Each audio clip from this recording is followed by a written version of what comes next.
आज एक कृति आपसे जोहार कहेगी और कांस के फूल आपसे जोहार कहेंगे। तो इसी से हम शुरू करते हैं। कांस के फूल ने कहा जोहार। अभी आपकी आवाज आनी चाहिए। जोहार, जोहार, नमस्कार, सुप्रभात, बहुत बहुत आभार और बहुत अभिनंदन।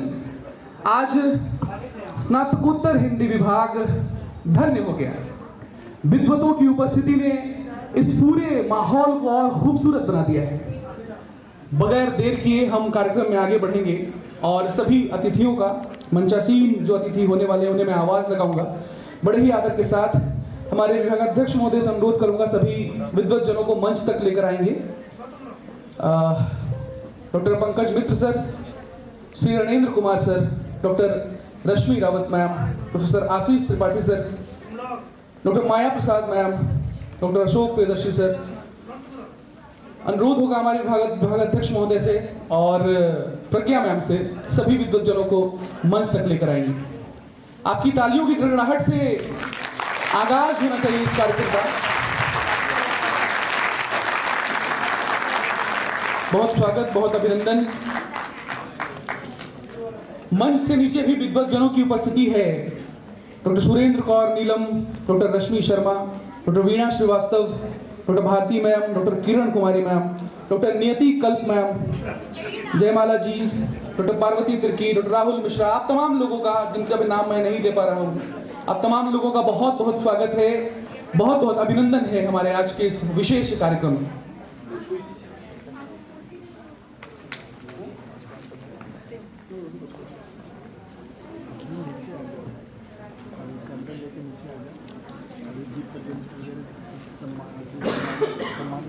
की चिंता लेकर अपनी बच्ची के लिए कि क्या वो जिस क से कल्पना, ब से बहादुर सिखाती है, ऐसी चीजों को उसकी बेटी आत्मसात कर पाएगी। ऐसी बहुत सारी बातें, नायाब बातें इस पूरे काव्य संग्रह में।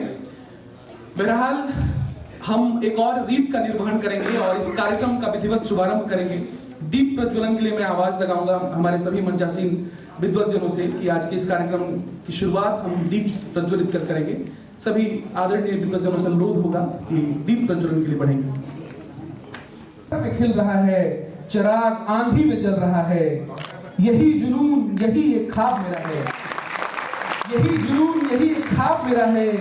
वहां चिराग जला दूं जहां अंधेरा है, वहां चिराग जला दूं जहां अंधेरा है।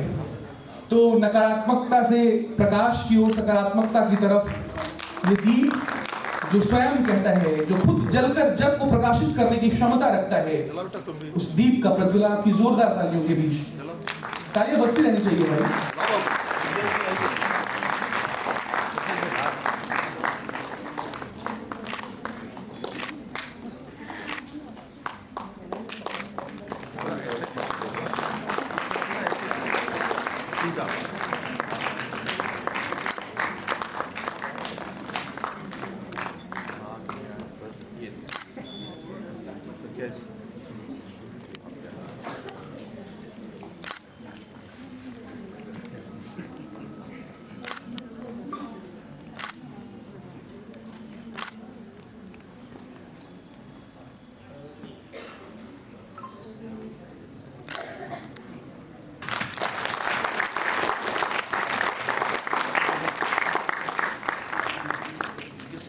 कपूर लगाने से भी हो जाता है।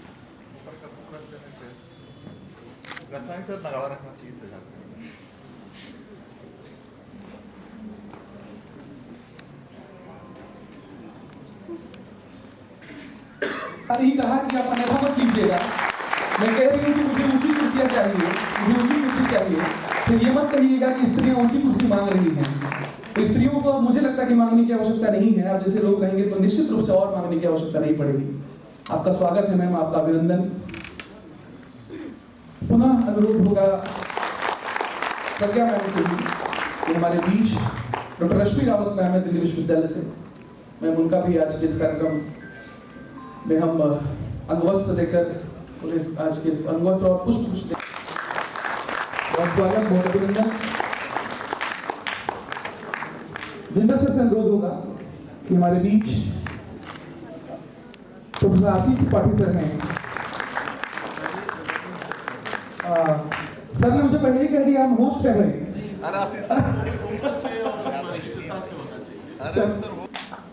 आपके बीच ग्लोबल गांव के नेता और गायक होते देश के प्रणेता डॉक्टर रणेंद्र कुमार सर, आपका बहुत स्वागत, बहुत अभिनंदन।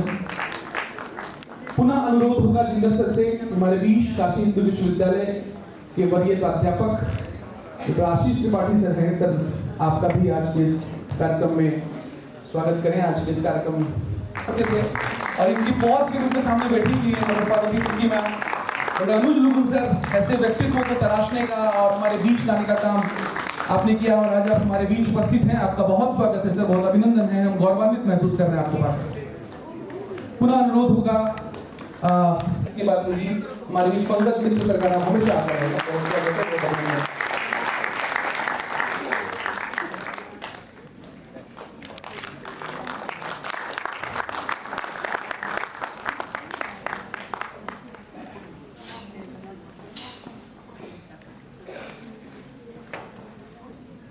सबसे पहले तो आप सभी का जोहार मेरी ओर से भी और इस पुस्तक की ओर से भी।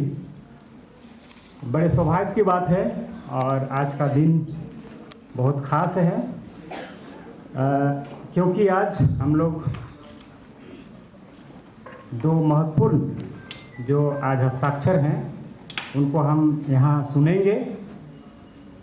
कांस के फूलों ने कहा जोहार, इस काव्य संग्रह के बहाने हम लोग जो समकालीन हिंदी कविता है स्त्री चेतना के नए स्वर, इस पर भी हम लोग बात करेंगे।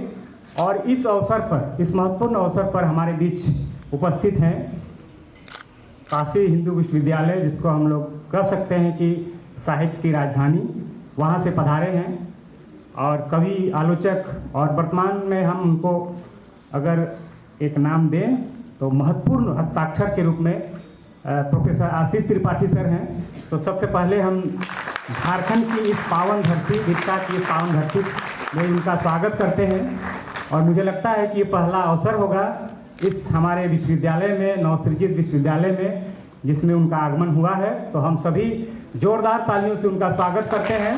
इस विश्वविद्यालय परिवार की ओर से मैं उनका तहे दिल से बहुत बहुत धन्यवाद सर कि आपने यह समय निकाला। ये एक छोटा सा प्रांत है झारखंड और हम लोग थोड़े से कटे हुए हैं जैसा लगता है और इसमें मुझे लगता है कि आप उसको जोड़ेंगे। हम अलग नहीं हैं और हम भी हिंदी के एक जो है अंग के रूप में हैं। साथ ही साथ जो हमारे देश की राजधानी दिल्ली है, वहाँ से हमारे खास जो है अतिथि आज हमारे बीच हैं डॉक्टर रश्मि रावत जी, और समकालीन साहित्य पर लगातार इनका लेखन है। तो हम इनको भी स्वागत करते हैं, अभिनंदन करते हैं।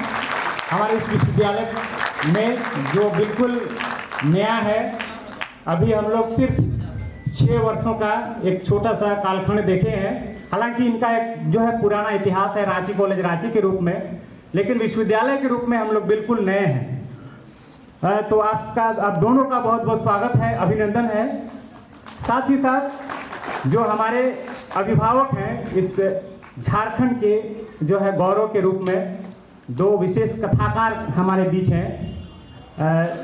श्री रणेंद्र जी, जिनसे आप अपरिचित नहीं हैं, उनका लगातार हमारा जो है मार्गदर्शन मिलता है। हम उनका भी स्वागत करते हैं, अभिनंदन करते हैं। साथ ही साथ डॉक्टर पंकज मित्र, जो सुप्रसिद्ध कहानीकार हैं, हम उनका भी इस विश्वविद्यालय परिवार में, इस पूरे परिवार की ओर से बहुत बहुत अभिनंदन और स्वागत। हमारे बीच हमारी गुरु डॉक्टर माया प्रसाद, जो हमेशा खड़ी रहती हैं और हमारा मनोबल हमेशा जो है ऊंचा किए हुए रहती हैं, तो हम उनका भी स्वागत करते हैं, अभिनंदन करते हैं। बहुत बहुत धन्यवाद। हमारे साथ हमारे बड़े भाई डॉक्टर मिथिलेश सर अभी आए हैं और सही समय पर उनकी उपस्थिति हुई है। सर, आपका भी बहुत बहुत स्वागत है, अभिनंदन है।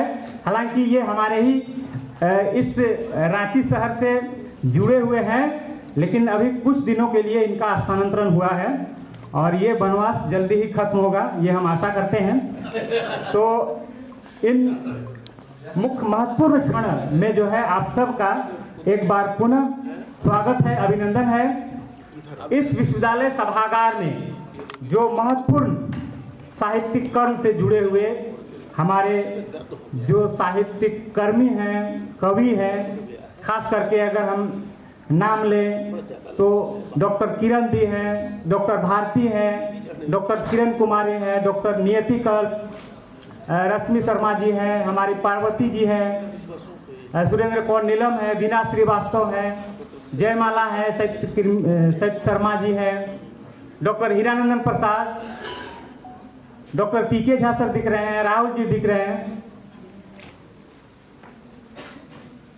निशी जी दिख रही हैं। इसके साथ ही हमारे जो विश्वविद्यालय परिवार में जो हिंदी विभाग के महत्वपूर्ण साथी हैं, डॉक्टर मृत्युंजय, डॉक्टर विजय, डॉक्टर जितेंद्र सिंह और हमारे जितने शोधार्थी हैं, और इस कार्यक्रम में, इस आयोजन में जो आगंतुक मीडियाकर्मी हैं, प्रत्यक्ष और अप्रत्यक्ष रूप पर जो इस कार्यक्रम की में सहभागिता निभा रहे हैं, उन सब का मैं तहे दिल से शुक्रिया अदा करता हूं, उनका अभिनंदन करता हूं और फिर से एक बार जोहार। झारखंड के बारे में कहा जाता है कि यहाँ के लोग धातु के बर्तन में पानी पीते हैं, यहाँ के लोग साल के पत्तों में भोजन करते हैं, चटाई पर सोते हैं, तो समझिए ये झारखंड है। तो ये जो झारखंड है, झाड़ यानी वानस्पति की, यानी अपनी जो प्राकृतिक संपदा है, जो प्राकृतिक संसाधन है, उनमें तो ये धनी है ही, लेकिन यहाँ की जो साहित्यिक परंपरा है उसमें भी एक जो है लंबा और पुराना इतिहास है। और खास करके ये जो भारतवर्ष है उसमें यदि हम झारखंड को देखें तो इस रूप में ये अलग है। और यहाँ की जो संस्कृति है, जिसको हम लोग झारखंडी संस्कृति कह सकते हैं, और इस झारखंडी संस्कृति में कई रंग हैं, इसमें कई ऐसे जो है विविध परंपराएं हैं, विविधताएं हैं। उन विविधताओं को समझना भी बहुत आवश्यक है। और मुझे लगता है कि इस कड़ी में ये जो पुस्तक है जिसका हम लोग आज लोकार्पण करने जा रहे हैं, कांस के फूलों ने कहा जोहार, ये डॉक्टर प्रज्ञा गुप्ता जी का ये पहला काव्य संग्रह सद्य प्रकाशित। बहुत बहुत शुभकामनाएं मेरी ओर से। और कहीं ना कहीं ये जो देशज सौंदर्य है और जो स्त्री चेतना है, इसके विविध स्वरों पर, इस पर बहुत कुछ जो है बातें हैं। खास करके जब हम देशज सौंदर्य की बात करते हैं तो वहाँ लोक संवेदना की बात आती है, लोक परंपराओं की बात आती है, और ये सारी चीज़ें झारखंड के संदर्भ में है। झारखंड की जो परंपराएं हैं, झारखंड में जो भी एक जो है अलग संस्कृति है, उस संस्कृति को हम उसकी समग्रता के साथ इस कविता संग्रह में देख सकते हैं। इस कविता संग्रह में कहीं ना कहीं जो देशज सौंदर्य है या लोक सौंदर्य है, इसके बहाने आप देखेंगे कि जो मनुष्यता है, जो परिवार है, समाज है, पशु पक्षी हैं, जो मिट्टी है, जो जीव जंतु है, यानी मानव और मानवेतर प्राणियों के बीच जो सह अस्तित्व का संबंध है, जो सहजीविता है, सृजनशीलता के साथ, रचनात्मकता के साथ हम इस कविता संग्रह में प्रवेश कर सकते हैं। यानी ये जो काव्य संग्रह है, प्रकृति चित्रण के बहाने हमें उस संपूर्ण लोक का भी परिभ्रमण कराती है। ये संपूर्ण लोक कभी हम षड ऋतु वर्णन के रूप में अलग अलग ऋतुओं में जो विविधताएं देखते हैं, या तो आप कहेंगे कि इन कविताओं में जो मनुष्य है और प्रकृति है, यानी किसान और जो फसल है, इस रूप में भी इनकी कविताओं में हम देख सकते हैं। क्योंकि कवयित्री का जो जीवन संदर्भ है, परिवेश है, वो किसान से जुड़ा हुआ है और इसलिए भी कहीं ना कहीं इनकी स्मृतियों में, अधिकतर इनकी स्मृतियां हैं और इन स्मृतियों में आप देखेंगे कि खेत हैं, खलिहान है, बैल हैं, पगडंडियां हैं और कहीं ना कहीं जो लोग की आस्था है या अनास्था है, संवेदना है, ये सभी संजो कर जो है समूह गान के रूप में उपस्थित हैं और इस समूह गान में कई सवाल के रूप में भी हैं। स्त्री चेतना के विविध स्वर हैं। इस स्त्री चेतना में आक्रामकता नहीं है, लेकिन एक नयापन है जिसको हम सलीका या कई ऐसी कविताएं हैं जिनके जरिए हम देख सकते हैं। साथियों, सचमुच इस कविता में एक टीस भी है, कहीं ना कहीं वो हमारे जो विशेषज्ञ हैं वो इन पर बात करेंगे। लेकिन मुझे लगता है कि जो एक परिवार है, उस परिवार को हम इनको, जो हमारी एक संरचना है भारतीय परिवार की, जो और उसमें सबसे महत्वपूर्ण जो दादी हैं, आजी हैं, माँ पिता है, बहन है, बेटा है, भौजी है, सखियाँ हैं, संगी हैं, दादा दैया, ये भरा पूरा संसार है। यानी कहेंगे कि जो परिवार की जो मूल संरचना है, उस मूल संरचना से कवयित्री अलग नहीं है। इसीलिए हमेशा उसको जो है जीना चाहती हैं और खुद जी करके इनकी कविताएं जो है निखर कर सामने आती हैं। अगर दो एक उदाहरण मैं पढ़ के बता दूं, खास करके पिता पर वो कहते हैं कि माँ से पिता का जीवन व्यवस्थित और पिता है तो घर है अनुशासित। इस तरीके से ये माँ पर भी लिखते हैं इनकी कविताएं, बहन है, भाई, यानी एक छोटा संसार है लेकिन उसमें व्यापकता है। इस छोटे संसार में उन सभी चीज़ों को वो देखने का प्रयास करती हैं। चाहे वो स्त्री जिजीविषा की बात हो, उस जिजीविषा में वो कहते हैं कि मैं होना चाहती हूँ अनंत यात्रा रथ पाँव, नीम की ठंडी छाँव, जाड़े की गुनगुनी धूप, अमराई में कोयल की कूक। इन पंक्तियों में कवयित्री की जो कवयित्री की तरह ही, प्रकृति की तरह ही, वो स्त्री को भी स्त्रीत्व में उन बिंदियों को रेखांकित करना चाहती हैं जो त्याग, समर्पण और परोपकार के रूप में है। तो इनके यहाँ जो है प्रकृति और स्त्री एक अलग रूप में है। खास करके ये अगर हम इस भारतीय परिवार की बात करें तो यहाँ जो हमारी जठर सामाजिक संरचना है और उसमें जो पितृसत्ता से जो जड़ी तमाम हथकड़ियाँ हैं, उन हथकड़ियों को भी प्रज्ञा की कविताएं तोड़ना चाहती हैं। हालांकि कुछ टूट चुकी हैं और इनकी कविताएं उस स्वतंत्रता की बात करती हैं, उस स्वच्छंदता की बात करती हैं और एक अलग दुनिया बसाना चाहती हैं। और इस सामाजिक संरचना में कहीं ना कहीं जो लैंगिक भेदभाव है, उस भेदभाव को भी हम दो पार्टों में पीसते हुए इन कविताओं को बखूबी हम देख सकते हैं। अपनी अस्मिता को लेकर भी यहाँ संघर्ष करती हैं इनकी कविताएं। कई कविताएं समय को लेकर काफ़ी गंभीर हैं, जैसे समय के साथ दौड़ती स्त्री, ये इनकी कविताएं हैं। बहरहाल मैं ज़्यादा तो नहीं कहूँगा, हमारे बीच हैं अभी कई जो इन पर बात करेंगे, लेकिन एक दो और बात, खास करके जो प्रज्ञा की प्रेम संबंधी कविताएं हैं वो भी अद्भुत है, क्योंकि प्रेम में संघर्ष की ये बात करते हैं और ये संघर्षपूर्ण जीवन ही प्रेम है इनके अनुसार। और इसमें वो कहती हैं कि प्रेम से बंध कर, प्रेम में घुट कर, प्रेम से छूट कर, प्रेम में लूट कर जीवन नहीं जिया तो क्या जिया। इसके साथ ही इनकी अभिव्यक्ति में जिन शब्दों का प्रयोग हुआ है उसको देखेंगे आप तो वो संवेदना लोग का ही पता नहीं देती, बल्कि ये उस शब्द में जो सांस्कृतिक धरोहर हैं, इनके जो शब्द हैं जो गंवई संस्कृति कह सकते हैं, या जो माटी की गंध है, या पेड़ पौधे हैं, उसमें कई ऐसी जो मिथक हैं, जनश्रुतियाँ हैं, लोक परंपराएं हैं, ये सारी चीज़ें हैं। खास करके जो झारखंड से जुड़ी हुई, चाहे वो संगी कविता की बात करें, हालांकि संगी के का अर्थ जो है उस रूप में नहीं लिया जाता है, संगी यानी सहिया संस्कृति जो हमारी है उस रूप में इनकी कविताएं यहाँ आई हैं। और एक महत्वपूर्ण बात जो है लोक भाषा नागपुरी को लेकर, कुल 81 कविताएं में 76 हिंदी की कविताएं हैं और 4 नागपुरी की कविताएं हैं। यानी इनके जीवन में जो नागपुरी भाषा, जो मातृभाषा है, जो निज भाषा है, उसकी भी अहम भूमिका है।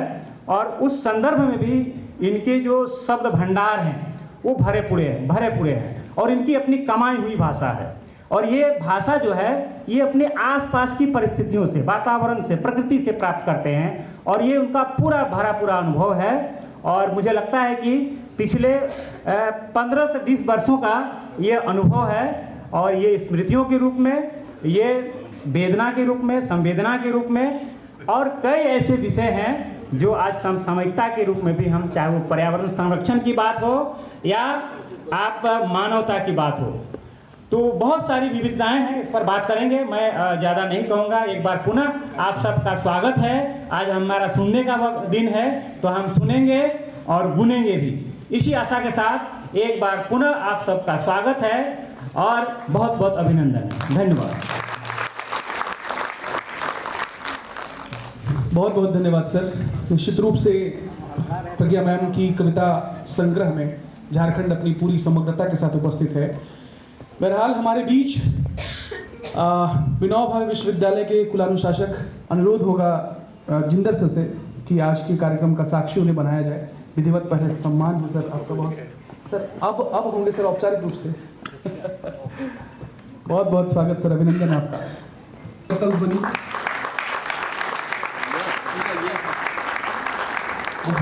अभिनंदन।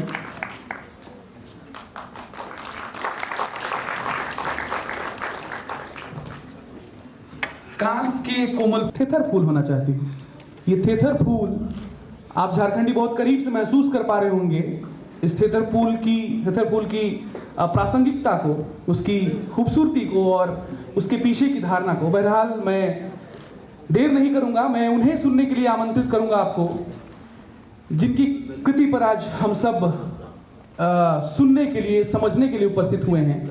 तो बड़े ही आदर के साथ मैं ये कहता हूं कि किसी भी रचनाकार के लिए उसकी रचनाएं तड़युगीन परिस्थिति का बड़ा दर्पण होता है। तो आज बड़ा दिन उस कवयित्री के लिए भी जिसकी कृति पर आज चर्चा हो रही है।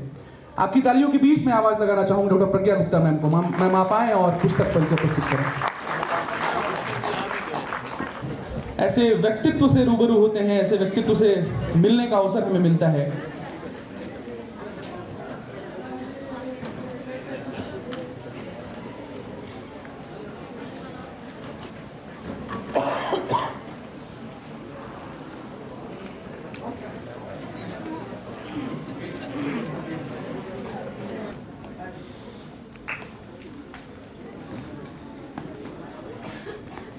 आपके लिए तालियां बजनी चाहिए। ये स्वागत की ताली है, ये आपकी इंतजार का प्रतीक है।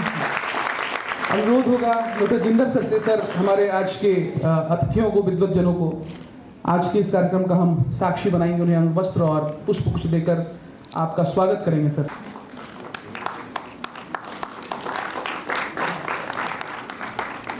सा पौधा सफल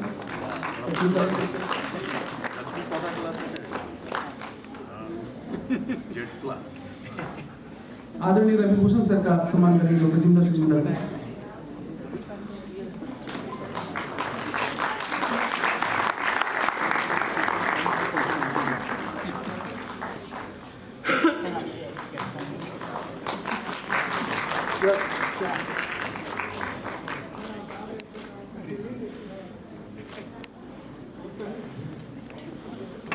करूंगा कि आज के इस कार्यक्रम में पुस्तक लोकार्पण करें और भारती में सब लोग आप मंच पर आए। आपने कवर पेज डिजाइन किया है तो आपका भी स्वागत है।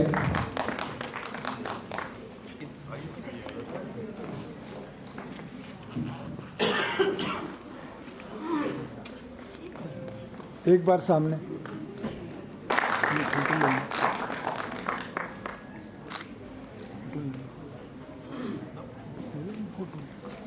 बहुत बहुत स्वागत।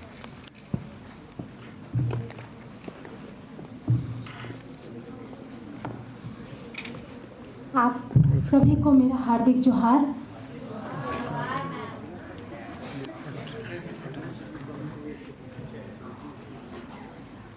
मंच पर आसीन सभी विद्वतजनों को मेरा हार्दिक अभिनंदन। हमारे शहर के दो वरिष्ठ साहित्यकार आदरणीय रविभूषण सर और आदरणीय प्रियदर्शी चाचा जी आप दोनों का मैं एक बार पुनः स्वागत करती हूँ। आपकी उपस्थिति से हमारे कार्यक्रम की गरिमा बढ़ जाती है। काशी हिंदू विश्वविद्यालय से आदरणीय प्रोफेसर आशीष त्रिपाठी सर मौजूद हैं। इस काव्य संग्रह के लोकार्पण एवं परिचर्चा के मौके पर मैं उनका विशेष आभार उनके प्रति प्रकट करती हूँ। दिल्ली विश्वविद्यालय से आदरणीय डॉक्टर रश्मि रावत मैम हैं, उनका विशेष आभार। जो मेरी मार्गदर्शिका हैं जीवन के पथ पर, जो हमेशा संबल देती हैं, आदरणीय माया प्रसाद दीदी को मेरा हार्दिक नमन। बड़े भैया के समान आदरणीय रणेंद्र सर, उनको जोहार। आदरणीय पंकज मित्र सर, आपको मेरा हार्दिक जोहार। प्रोफेसर मिथिलेश सर को मेरा जोहार, और साथ ही जो यहाँ पर विभागाध्यक्ष के तौर पर मौजूद हैं उनको जोहार।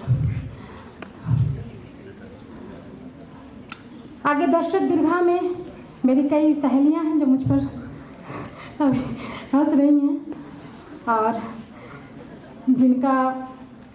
जिनकी हंसी बनी रहे और जिनके हंसने से मेरा जीवन सौंदर्यपूर्ण बना रहे, और जो मुझे हमेशा संबल देती रही हैं आदरणीय डॉक्टर किरण दी, भारती भाभी, किरण कुमारी दी, नियति, रश्मि दी, प्यारी बहन पार्वती, मेरी छात्राएं निक्की, श्वेता,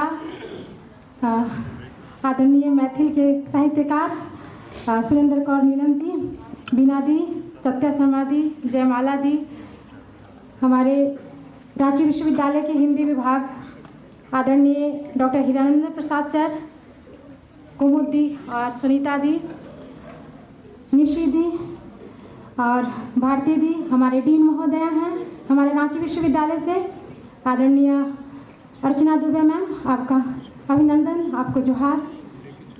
छोटी बहन सीमा है, उसका अभिनंदन। और इस विभाग के जो सदस्य हैं जो मेरे छोटे भाई के समान हैं, जितेंद्र जी, संचालक मनीष जी, मृत्युंजय और विजय, और बाकी जो भी साहित्य प्रेम के नाते यहाँ पर उपस्थित हैं और मुझे संबल देने के लिए यहाँ पर आए हैं, आप सभी का हार्दिक अभिनंदन। और इस विश्वविद्यालय के जो छात्र छात्राएं हैं, आपका विशेष तौर पे आपने मुझे साथ दिया है और मुझे उम्मीद है कि आपको अच्छा लगेगा। आप सभी का एक बार पुनः जोहार। जैसा कि आप समझ सकते हैं, मेरे अनुभव की दुनिया बहुत छोटी है। उसी अनुभव की दुनिया से कुछ संवेदनाएं इस संग्रह में चित्रित हैं। इसमें कितनी कविताएं है इसे मैं ठीक से नहीं जानती। मेरा मानना है मेरा काव्य संग्रह कांस के फूलों ने कहा जोहार मेरे स्वयं का आत्मस्वीकार है, और मेरे परिवेश को मैंने जिस तरह से समझा है उसे चित्रित करने की आपके समक्ष इस संग्रह के माध्यम से रखने की कोशिश की है। मैं जो आपके सामने हूँ इसमें मेरे गांव की ही शक्ति है, जिसने मुझे इस परिचर्चा में आपके समक्ष अपनी बातें रखने के लिए यहाँ पर अवसर दिया है। यह संग्रह मैंने अपने गांव केरसी को समर्पित किया है, जो कि सिमडेगा जिले का एक छोटा सा गांव है, और वहाँ की स्मृतियाँ मेरे लिए जीवनी शक्ति हैं। मेरी स्मृतियाँ और मेरा गांव जब तक मुझे पकड़े रहेंगे, मैं समझती हूँ मैं खड़ी रह सकूँगी। आज का दिन मेरे बोलने का दिन नहीं है, कविताओं का है, और ये कविताएं संग्रह के रूप में शक्ल ले पाई। इसमें भारती भाभी का विशेष आभार, उन्होंने इतनी सुंदर आकृति बनाई, इसमें इसका मुख पृष्ठ बनाया है, ताकि मुझे लगता है मेरी कविताओं से ज़्यादा सुंदर इसका मुख पृष्ठ है। और आदरणीय रणेंद्र भैया का बहुत आभार कि उन्होंने समय दिया इन कविताओं को और कुछ अपनी बातें रखी जिससे मुझे अच्छा लगा, और मुझे लगता है आप सभी का प्यार मुझ पर बना रहेगा। बाकी आज मेरी कविताओं का दिन है। आप सभी का एक बार पुनः अभिनंदन, जोहार, धन्यवाद। बहुत धन्यवाद मैम। मैं आप ही की पंक्ति दोहराता हूँ कि मेरी स्मृतियों में है कुछ फुर्सत के क्षण, उसमें बड़ा सा आंगन, आंगन में गैया, दूध पीता बछड़ा, नीम का बड़ा सा पेड़, पेड़ की छाव, छाव में कित कित खेलते हम। सोचती हूँ मेरे बच्चों की स्मृतियों में क्या होगा। एक बहुत बड़ा सवाल आप यहाँ छोड़ जाती हैं। बहुत धन्यवाद मैम आपकी इस कृति परिचय के लिए। और इस कार्यक्रम में आगे बढ़ेंगे और हम आवाज़ लगाएंगे। आपकी जोरदार तालियों के बीच मिथिलेश सर से अनुरोध होगा, सर आप आएँ और हमें अपनी वाणी से अनुग्रहित करें।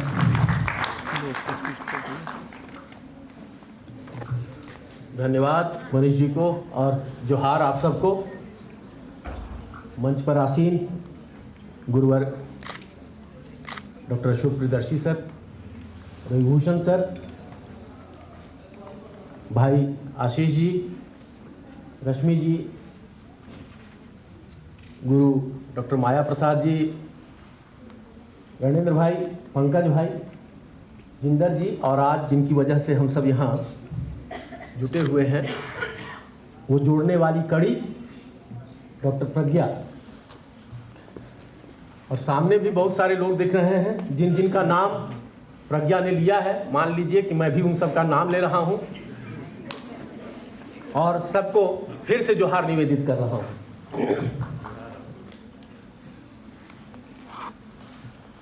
जब कविताओं पर बोलने की बारी आती है, ऐसे कहिए तो बोलने के मामले में थोड़ा सा लड़ाई झगड़ा करने कहिए ज़्यादा अच्छा लगता है। कुछ बड़ा करीने से जब बोलना होता है बड़ी मुश्किल होती है। और ख़ास करके यदि प्रज्ञा ने कविताएं लिखी हों, और ये कविताएं सच पूछिए तो मेरे जैसे व्यक्ति के लिए गूंगे के गुड़ की तरह है कि जब पढ़ रहे हैं तो लग रहा है कि सब कुछ तो भाई देखते रहे, जो देखी सुनी सारी चीज़ें हैं उन चीज़ों को ही प्रज्ञा ने लिख दिया है। और जब आपकी अपनी अनुभूतियाँ उसके साथ मिल जाती हैं तब फिर बोलना और कठिन हो जाता है। गूंगा स्वाद तो ले सकता है गुड़ का, लेकिन बोल नहीं पाता है। कमोबेश वही स्थिति हमारी है। और जैसे इनकी जो उड़द की बड़ियाँ हैं, तो उड़द की बड़ियाँ जब बनाई जाती हैं तब तो पृथ्वी की तरह गोल होती हैं, लेकिन जब वो सूखती हैं तो फिर थोड़ी चपटी हो जाती हैं। और जब उड़द की बड़ियों की बात आती है तो सच पूछिए तो गांव देहात में जब हम लोग होते थे तो बरसात की सब्जी जो होती थी वो यही होती थी। कारण कि तब सब्जियां उग नहीं पाती थी, बारिश इतनी ज़्यादा होती थी कि वह उसमें सब्जियों को उगाना मुश्किल होता था। तब वो और उसका जो स्वाद होता था उस दौर में, मुंह में पानी आ जा रहा है याद करके, खास करके बैगन बड़ी की सब्जी। और वो उसी तरह का स्वाद कुछ इन कविताओं का है। बैगन बड़ी की सब्जी की तरह का जो स्वाद है कि जब माता जी या दादी अम्मा बनाती थी तब जो कुछ लगता था जिस तरह से वो। और सच पूछिए, शायद जिंदर जी ने कहा कि इन कविताओं में आक्रामकता नहीं है। आक्रामकता भरपूर है पर आक्रामक शब्दावली का उपयोग नहीं है। प्रज्ञा ने बड़े करीने से, धीरे से बहुत सारी बातें ऐसी कह दी हैं। खास करके इनकी अंतिम कविता पर गौर कीजिए, ए ददा। उस ए ददा में जो मतलब कि दर्द और आक्रोश छिपा हुआ है और जो कामनाएं हैं, उन कामनाओं पर यदि आप गौर करेंगे तो बराबर से आप देखें, लोक गीतों से लेकर के आज जो एक लोक भाषा में रची हुई प्रज्ञा की यह कविता है ए ददा, तो वहां एक स्त्री, एक बेटी की क्या कामना है उस कामना का पता चल जाता है। एक गीत याद आ रहा है कि जो भाई न काटू ये बाबा निमिया के डार, निमिया के डार चिरैया बसेर। ये जो चिरैया बसेर की चिंता जो है कि बेटी विदा हो रही है और विदा होने के समय में वो अपने बाप भाई से ये अपेक्षा कर रही है कि जो नीम का पेड़ दरवाजे पर खड़ा है वो उसको कटना नहीं चाहिए, उसकी डालियों को कोई नुकसान न पहुंचे आपकी ओर से। पर यहां अब जो ददा हैं, माने बड़े भाई, झारखंड में दद्दा बड़े भाई को कहते हैं। बहुत जगह पर बहुत दादा कहीं हो जाते हैं, पिताजी के पिताजी हो जाते हैं, कहीं पिताजी भी दद्दा होते हैं। वो अलग अलग इलाकों में अलग तरीके से चलता है, लेकिन यहाँ जो बड़े भाई हैं, कारण कि अब स्थितियां ऐसी निर्मित हुई हैं, जब खेती जो रहा है आपका वो फायदे का सौदा जब नहीं रह गया है, तब दद्दा करें भी तो क्या करें। तो जो टंगरा है, जो टोपरा है, जो बाकी तालाब वगैरह भी बने, उसमें भी कोई रैयती प्लॉट निकल आया। अब देख रहे हैं हम अपने गांव में जो स्थितियां नजर आ रही हैं कि अब लोग तालाबों तक को बेचने लगे हैं कि नहीं भाई इसमें हम अपना हिस्सा बेच दे रहे हैं, बाकी आप लोग समझिए। और ये स्थिति निर्मित कैसे हुई है? कारण कि एक समय था कि जब बाप दादों ने तालाब खुदवाया कि भाई ये पानी ऊपरी हिस्से पर रहेगा, और तब नीचे के खेत जो है उससे जो नमी जाएगी खेतों में प्रवाहित होकर, उस नमी से हमारे खेत हरे भरे रहेंगे। वो हरा भरापन अब कैसे गायब होता जा रहा है, उस हरे भरेपन की रक्षा के लिए कोई दद्दा जो है वो क्यों नहीं कर रहा है? एक तो दद्दा को अब है कि 5-7 हजार रुपया की भी नौकरी मिल जाए तो किसी शहर में जाना ज्यादा मुनासिब समझ रहा है, और जब 5-7 हजार रुपया की नौकरी मिल जा रही है तब उसको लग रहा है कि अब वो जो टोंगरी और वो जो टोपरा और वो बाकी सारी वो गढ़ा खेत, ये सब अब फालतू है, बर्डन है। और बर्डन है तो कोई ना कोई जोत लेगा, कल कोई कब्जा कर लेगा। इससे बढ़िया है कि बेच करके अपना हिस्सा लो और शहर में कुछ कर डालो, भले ही आप उसके लिए कितना कुछ करेंगे। लेकिन ये कहीं ना कहीं जो हमारी खेतों के साथ या कृषि के साथ जो संस्कृति संबद्ध है, और उस संस्कृति से कटते जाने का जो दर्द है, वो दर्द कोई बेटी ही व्यक्त कर सकती है, कोई महिला ही व्यक्त कर सकती है, जो आप प्रज्ञा की कविताओं में बेहतर ढंग से देख सकते हैं। खास करके मान लीजिए एक स्त्री कविता या स्त्री आवाज जो है वो दुनिया की कमोबेश प्रमुख भाषाओं में सब जगह दर्ज हुआ है, हिंदी में भी वो दर्ज हो रहा है, स्त्री भाषा की भी बात सब जगह की जा रही है। पार्वती भी यहाँ बैठी हुई है जिन्होंने बहुत सारे अपने गांव गिराव के शब्दों से रची हुई कविताओं को हम सबके सामने लाने का काम किया है। और अभी जब प्रज्ञा को हम लोग देख रहे हैं, एक लंबी सी भूमिका हमारे रणेंद्र भाई ने लिखी है, लेकिन रणेंद्र भाई एक बात कहें कि जो पहला और शेर हम लोग अब तक नापने के लिए लगाते रहे हैं, वो पहला और शेर बदलने की भी मांग करती है प्रज्ञा की ये कविताएं। उस पहला और शेर से अब नपाना नहीं है।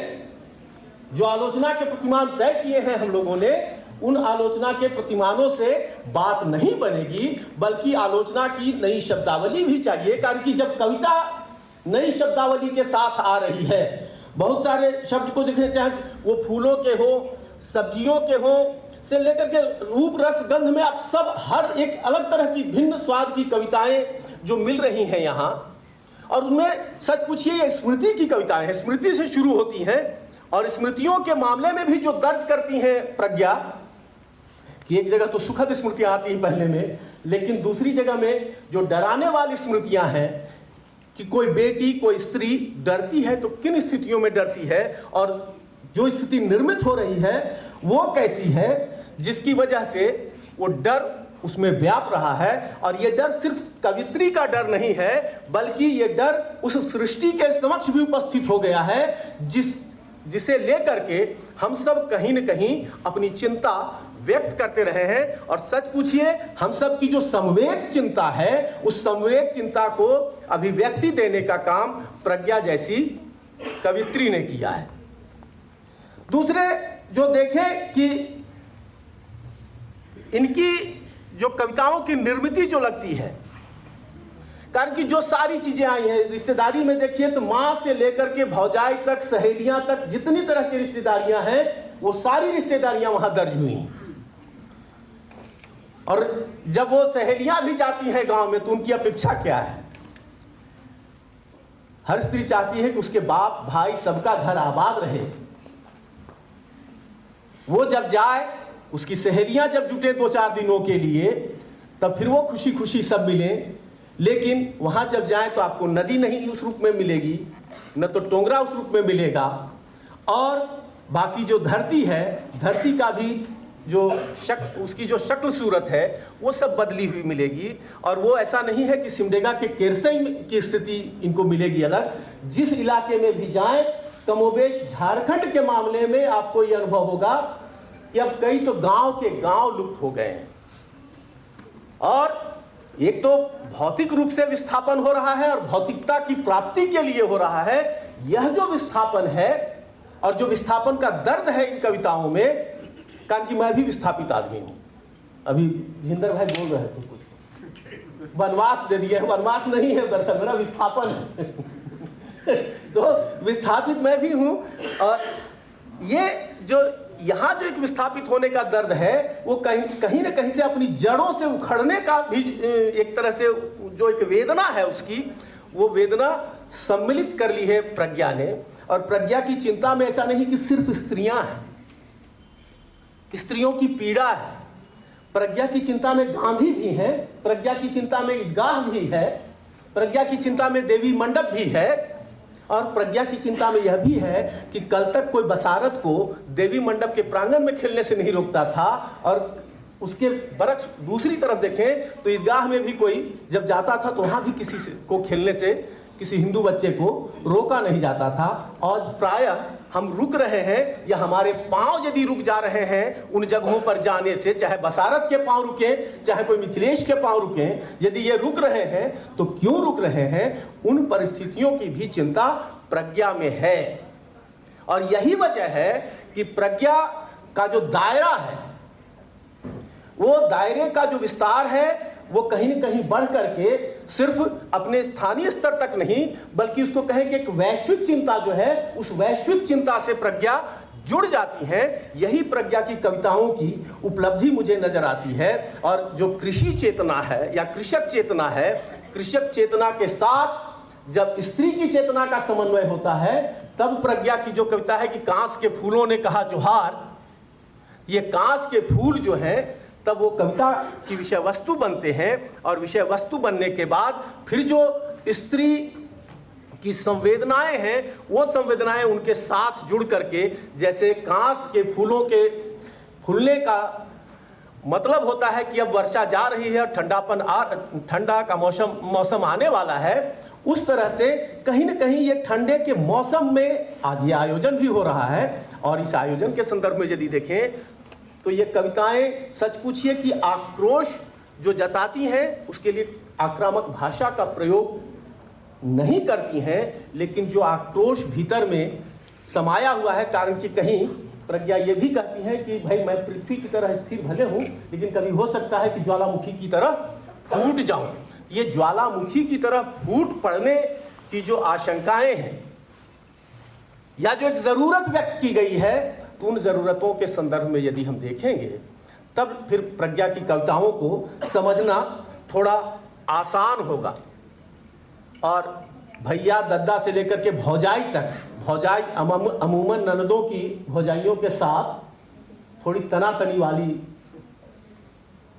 स्थिति होती है, मामले कुछ बड़े नहीं होते, लेकिन यहाँ भौजाई को भी जितनी श्रद्धा से या जितने सम्मान से याद किया गया है उनकी खिलखिलाहट के लिए, वो भी सोचने की बात है। और ये इसलिए कि प्रज्ञा जो है, प्रज्ञा कविता जब लिख रही, कारण कि ये तो छिटपुट ढंग से बहुत पहले से लिख रही थी, पत्रिकाओं में दिखती भी थी, आज ये संकलन आया है और सारी कविताओं पर बोलने के लिए बहुत सारे लोग हैं। आशीष जी खास करके यहाँ हैं, रवि सर है, रणेंद्र भाई ने तो पूरी भूमिका लिखी हुई है, पंकज भाई हैं, तो बहुत कुछ, कारण कि समय ज़्यादा लेना उचित नहीं होता है, खास करके यदि इतने सारे लोग हों तो जो कुछ थोड़ी बहुत अपनी समझदारी थी, समझ तो कम ही पाए हैं। कारण कि इन कविताओं को समझने के लिए, जैसा हमने कहा है, दूसरों से जो हमारी अपेक्षा है वो पहला और वो शेर छटाक जो भी चाहिए, यदि उसको हम जुटा लेंगे तब शायद थोड़े और बेहतर ढंग से बात हो सकेगी। बाकी अभी किलो और क्विंटल से नापने के लिए, तौलने के लिए बहुत सारे आलोचक हमारे बीच मौजूद हैं, तो अब उन सब के पाले में बॉल डालते हुए मैं अब यहीं अपने आप को वापस खींच रहा हूं। धन्यवाद, जोहार, नमस्कार। धन्यवाद सर। निश्चित रूप से प्राकृतिक सूक्ष्मता से लेकर मानवीय संवेदना तक प्रज्ञा मैम की जो कविता ने समेटा है, प्रज्ञा मैम ने, आपने उस पर प्रकाश डाला। और निश्चित रूप से कोई कृति जब किसी समीक्षक से होकर गुजरती है तो वैचारिकी कोई विस्तार दिया है। सर आपका बहुत धन्यवाद। इससे पहले कि हम कार्यक्रम में बढ़ें, मैम की इस काव्य संग्रह में कुछ नागपुरी कविताएं हैं और जिनके पाठ के लिए मैं डोरंडा कॉलेज के नागपुरी विभाग के सहायक प्राध्यापक डॉक्टर योगेश कुमार महतो को आमंत्रित करना चाहूंगा कि आप आएं और उन कविताओं का पाठ करें। डॉक्टर योगेश कुमार महतो, आपकी जोरदार तालियों के बीच में आवाज लगाएं।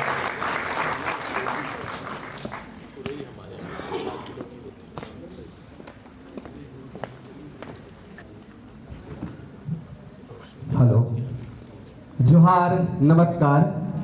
सम्मानित मंच और मंच के सामने बैठे जितने भी गुरुजन हैं सभी को मेरा जोहार।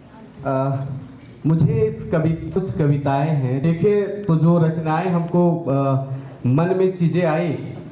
सबसे पहले तो यहाँ पे कांसी का फूल जो लगा हुआ है, हम लोग के यहाँ बहुत सारे लोकगीत प्रचलित हैं कांसी फूल से लेके, और उससे रिलेटेड बहुत सारी चीज़ों को हमने पढ़ा तो देखे कि वाकई में बहुत अच्छी चीज़ें हैं, इसमें बहुत अच्छी रचनाएं हैं। एक दो रचनाएं हम देखते हैं, जैसे हमारे जो झारखंड में एक महुआ गछ है, और महुआ या पेड़ पौधा प्रकृति का जो स्वरूप उससे रिलेटेड है। महुआ गिरत है सोना झरत है, महुआ गिरत है सोना झरत है, दही गिलक पलास बन, कौन बटे कौन बने बिड़ाए गिलक सुन चरे। महुआ गिरत है सोना झरत है, टूटत है पहाड़ उड़त है गर्दा। प्रकृति का जो ह्रास हुआ थे शिखर पे है।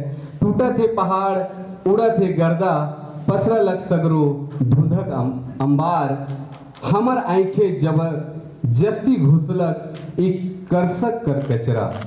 प्रकृति कर जो दुहन हुआ थे, जो करसक तोड़ा थे और हमें कर पर्यावरण के नुकसान करे थे, बहुत ही मार्मिक।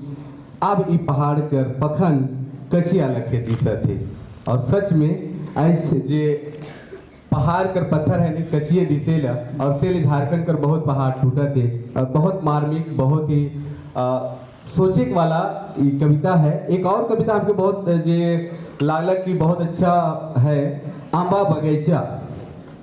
छोट बेरा बचपन याद करवा देवेला, कने गेलक महुआ गच, जेकर तरे बैठ के खेलत रही गोटी, कने गेलक आंबा गच, जेकर तरे नाच नाच खेलत रही कबड्डी। टापर टुपुर झिमकत रहे बदरी, चमकत रहे बिजुरी, उहे आंबा बने नाचत देगत गावत रही। कैसन गावत रही, आओ पानी झाए झाए, मड़ुआ लाठा खाए खाए, केउंद कासा खाए खाए, कने हिराए गेलक ओह रे हाँ आंबा बगीचा। और बचपन कर बहुत सारा चीज याद करवा देला, मड़ुआ लाठा, सरई लाठा, और भी बहुत सारा चीज, और बहुत ही अच्छा हिंदी में भी बहुत अच्छी रचनाएं हैं इसमें। एक आजी है वो भी देखें, और जब कांसी फूल देखें तो सबसे पहले तो बहुत पुराना लोकगीत हम लोग के यहाँ बहुत प्रचलित है। आजा दादाजी और जो नातनी है उसके बीच संवाद होता है, वो बहुत याद हो गई, और बहुत ही मार्मिक, और इतनी सारी रचनाएं हैं जो हृदय को झकझोरती भी है, चिंतन में भी डालती है, पर्यावरण प्रकृति प्रेम हर तरह से इसमें देखने को मिला। तो बहुत अच्छा और बहुत अच्छी पुस्तक है। बहुत बहुत धन्यवाद, सभी को जोहार।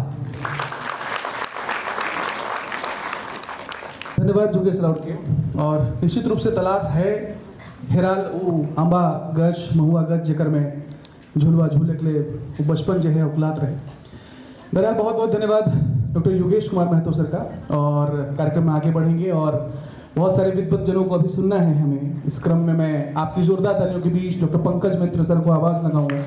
सर आप आए और वाणी से हमें अनुग्रहित करें। धन्यवाद आपका। मंच पर बैठे हुए doctor Ravibhushan sir, doctor Ashok Priyadarshi, doctor Maya Prasad, doctor Ashish Tripathi, Rashmi Rawat ji, Ranendra भाई, मिथिलेश भाई, जिंदर जी, और इस संग्रह की कवयित्री प्रज्ञा गुप्ता जी। मैं बहुत कम कुछ छोटी छोटी बातें कहूँगा। कम इसलिए भी कि एक तो है कि रणेंद्र भाई ने इतनी लंबी और इतनी विस्तृत भूमिका लिख दी है कि कहने के लिए कुछ बचा नहीं है। दूसरी बात ये कि अगर ज़्यादा बोलूँगा तो खाने का वक्त हो जाएगा और आप लोग चलने लगेंगे पीछे से, इसीलिए बहुत छोटी छोटी बातें मैं एक दो कहना चाहता हूँ आपसे। सबसे पहले तो मैं बधाई देना चाहता हूँ डॉक्टर प्रज्ञा गुप्ता को इस काव्य संग्रह के लिए, जो सर्वथा एक नवीन तरीके से अपनी बात को जिन्होंने इस काव्य संग्रह में रखा है। दूसरा, भारती भाभी जी को इसके कवर पृष्ठ के लिए, सुंदर कवर पृष्ठ के लिए बहुत बधाई मैं देना चाहता हूँ। हालांकि जो कांस के फूल हैं वो उतने सफ़ेद नहीं हैं, लेकिन उसमें भी कहीं ना कहीं कोई बात छिपी हुई है कि झारखंड में शायद कोयले की धूल इतनी उड़ती है कि कांस के फूलों पर भी थोड़ा कोयला जमा हो गया। तो इस हिसाब से ये सही ढंग से चीज़ आई है। मित्रों, किसी स्त्री का जो लिखना है वही पितृसत्ता के विरुद्ध एक युद्ध घोष की तरह है, क्योंकि पुरुष का लेखन जो है वो कहीं ना कहीं किसी वैचारिकी से, किसी सामाजिक अवस्थिति से वो प्रभावित होता है। लेकिन जब स्त्री लिखती है तो वो अपने पूरे अस्तित्व को उसमें उड़ेल देती है, पूरे अस्तित्व के साथ लिखती है। और जो पितृसत्तात्मक एक जो ढांचा बना हुआ है बहुत दिनों से, हजारों वर्षों से, उसको कैसे प्रज्ञा गुप्ता इस कविता संग्रह में उसकी बारीकियों को कैसे परत दर परत उसको छीलती है और उसको सामने लाती है, वो एक बहुत ही देखने वाली बात है इस संग्रह में। पुरुष तो मूल रूप से अपनी वैचारिक अवस्थिति को साबित करने के लिए लिखता है, लेकिन स्त्री का लेखन उसकी अस्मिता को, अपनी अस्मिता को साबित करने के लिए होता है। प्रज्ञा की जो कविताएं हैं उनकी निर्मिति में जितने रंगरेशों का समावेश है उसका पता देती है जिस पुरुष सत्ता ने अपनी शक्ति को बताने और जताने के लिए सामाजिक संरचनाओं को जो स्वरूप दिया है, चाहे वह सामाजिक, राजनीतिक, आर्थिक बनावट हो या भाषा के अंदर इसी पौरुष या मर्दवादी नज़रिए की उपस्थिति हो, उसके सारे दबे ढके परतों को उघाड़ने का काम प्रज्ञा गुप्ता की कविताएं करती हैं। और बहुत धीरे से करती हैं, बहुत किसी नारेबाजी के साथ नहीं करती है, बहुत जोर से नहीं करती हैं, बहुत धीरे से, लेकिन उन सभी चीज़ों को धीरे धीरे उघाड़ती चलती हैं और जो हमारे मन पर बहुत देर तक असर करती है। कांस के फूलों में भी कोई सौंदर्य होता है, ये सिर्फ एक स्त्री दृष्टि ही देख सकती है। आमतौर पर इसे एक बेकार की चीज़ समझा जाता है कि सड़क के किनारे कभी भी उग आते हैं उस मौसम में, और उसकी कोई उपयोगिता नहीं है। लेकिन ये उपयोगितावादी जो नज़रिया है प्रकृति के प्रति, वो भी एक पुरुष दृष्टि है कि प्रकृति का उपभोग हम कैसे करते हैं। प्रकृति का जो उपभोगवादी नज़रिया है, ये शायद किसी पुरुष ने ही पहले इन्वेंट किया होगा। स्त्री ने जिस पुरुष को, जिस हिंसक पुरुष को जो शिकार करके अपना पेट भरते थे, उनको पहली बार अनाज उगाना सिखाया। और मज़ेदार बात ये देखिए कि उसी पुरुष ने, जिसने सीखा स्त्री से कि कैसे अनाज उपजाया जाता है, कैसे परिवार बनता है, उसी ने फिर से उसी हिंसा में स्त्री को लपेट लिया और स्त्री पर शासन करने लगा। ये जो पितृसत्तात्मक बनावट है, इसको हमेशा प्रज्ञा गुप्ता अपनी कविताओं में खोलती रहती है। थेथेर बनने की जिद भी एक स्त्री की ही हो सकती है, जो कहीं भी गढ़ा ढोढ़ा दोइन सड़क किनारे उगाते हैं। यही जिद एक स्त्री को रचनाकार भी बनाती है। स्त्री की कई पीढ़ियों तक फैली है इनकी कविताएं। आप देखिए, आजी, माँ, बहनें, बेटी तक यह विस्तार है इन कविताओं का। माँ की तरफ बड़ी पालने से लेकर के बेटी से ककहरा सीखने तक की यात्रा चलती रहती है। प्रकृति और पर्यावरण को देखने का जो नजरिया, जो स्त्री दृष्टि है, वो स्त्री में बहुत सहिया भाव से देखने की प्रवृत्ति है और ये फर्क बहुत ही स्पष्ट होता है। इन कविताओं को आप पढ़ेंगे कि नदी पहाड़ की पोती है, पृथ्वी को पता है उसे कितना घूमना है। इन कविताओं में आप प्रकृति के प्रति कवित्री के नजरिए को आप अच्छी तरह समझ सकते हैं। पुरुषवाद और पितृसत्ता के प्रतिकार की जो कविताएं हैं, वो बड़ी ही अद्भुत कविताएं हैं। इसमें आप देखिए कि जो सलीका कविता है, उसमें कहती हैं कि नमक खाने में डालने का जो सलीका है, उसे पुरुष ने बताया है और हिंसा के साथ बताया है। थाली फेंक करके खाने की थाली में नमक कम है, इसीलिए थाली को पुरुष फेंक देता है और इसी हिंसा के जरिए ये समझाने की, ये सलीका बताने की कोशिश करता है कि नमक कैसे दिया जाता है।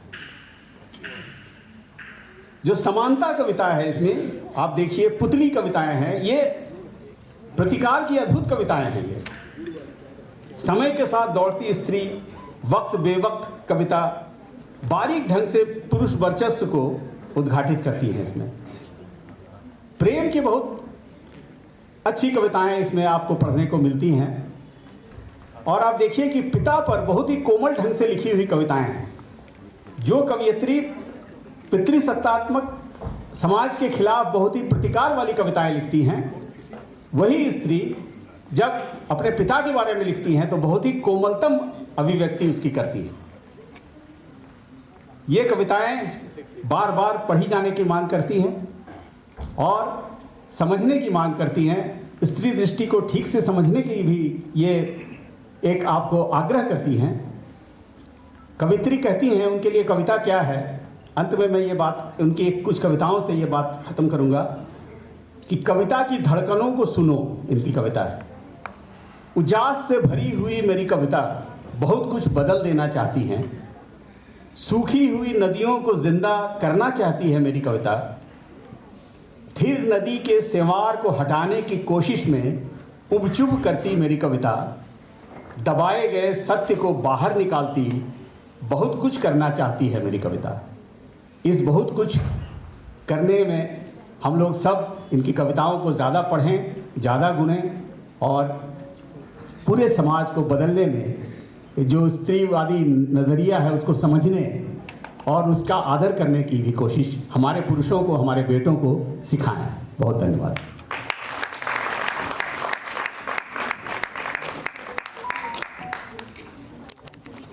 बहुत धन्यवाद सर। कविताएं जब एक कहानीकार की दृष्टि से होकर तो वो उसी विस्तार और सूक्ष्मता को उजागर करती हैं और चिंतन के लिए नए सवाल छोड़ जाती हैं। कांस के फूलों की प्रासंगिकता, उस पर हो रहे कोयले का असर। सर आपने बहुत सूक्ष्म दृष्टि डाली इस रचना पर और हमें सोचने के लिए विवश किया। सर आपका बहुत धन्यवाद, बहुत आभार। अब बारी उन्हें सुनने की। एक बार फिर से हम गद्य की तरफ चलेंगे पद्य को आंकने के लिए और ग्लोबल गांव के देवता और गायब होते देश के प्रणेता श्री नरेंद्र कुमार सर को आवाज लगाएंगे। सर आप आएं और आज के इस कार्यक्रम में हमें अनुग्रहित करें।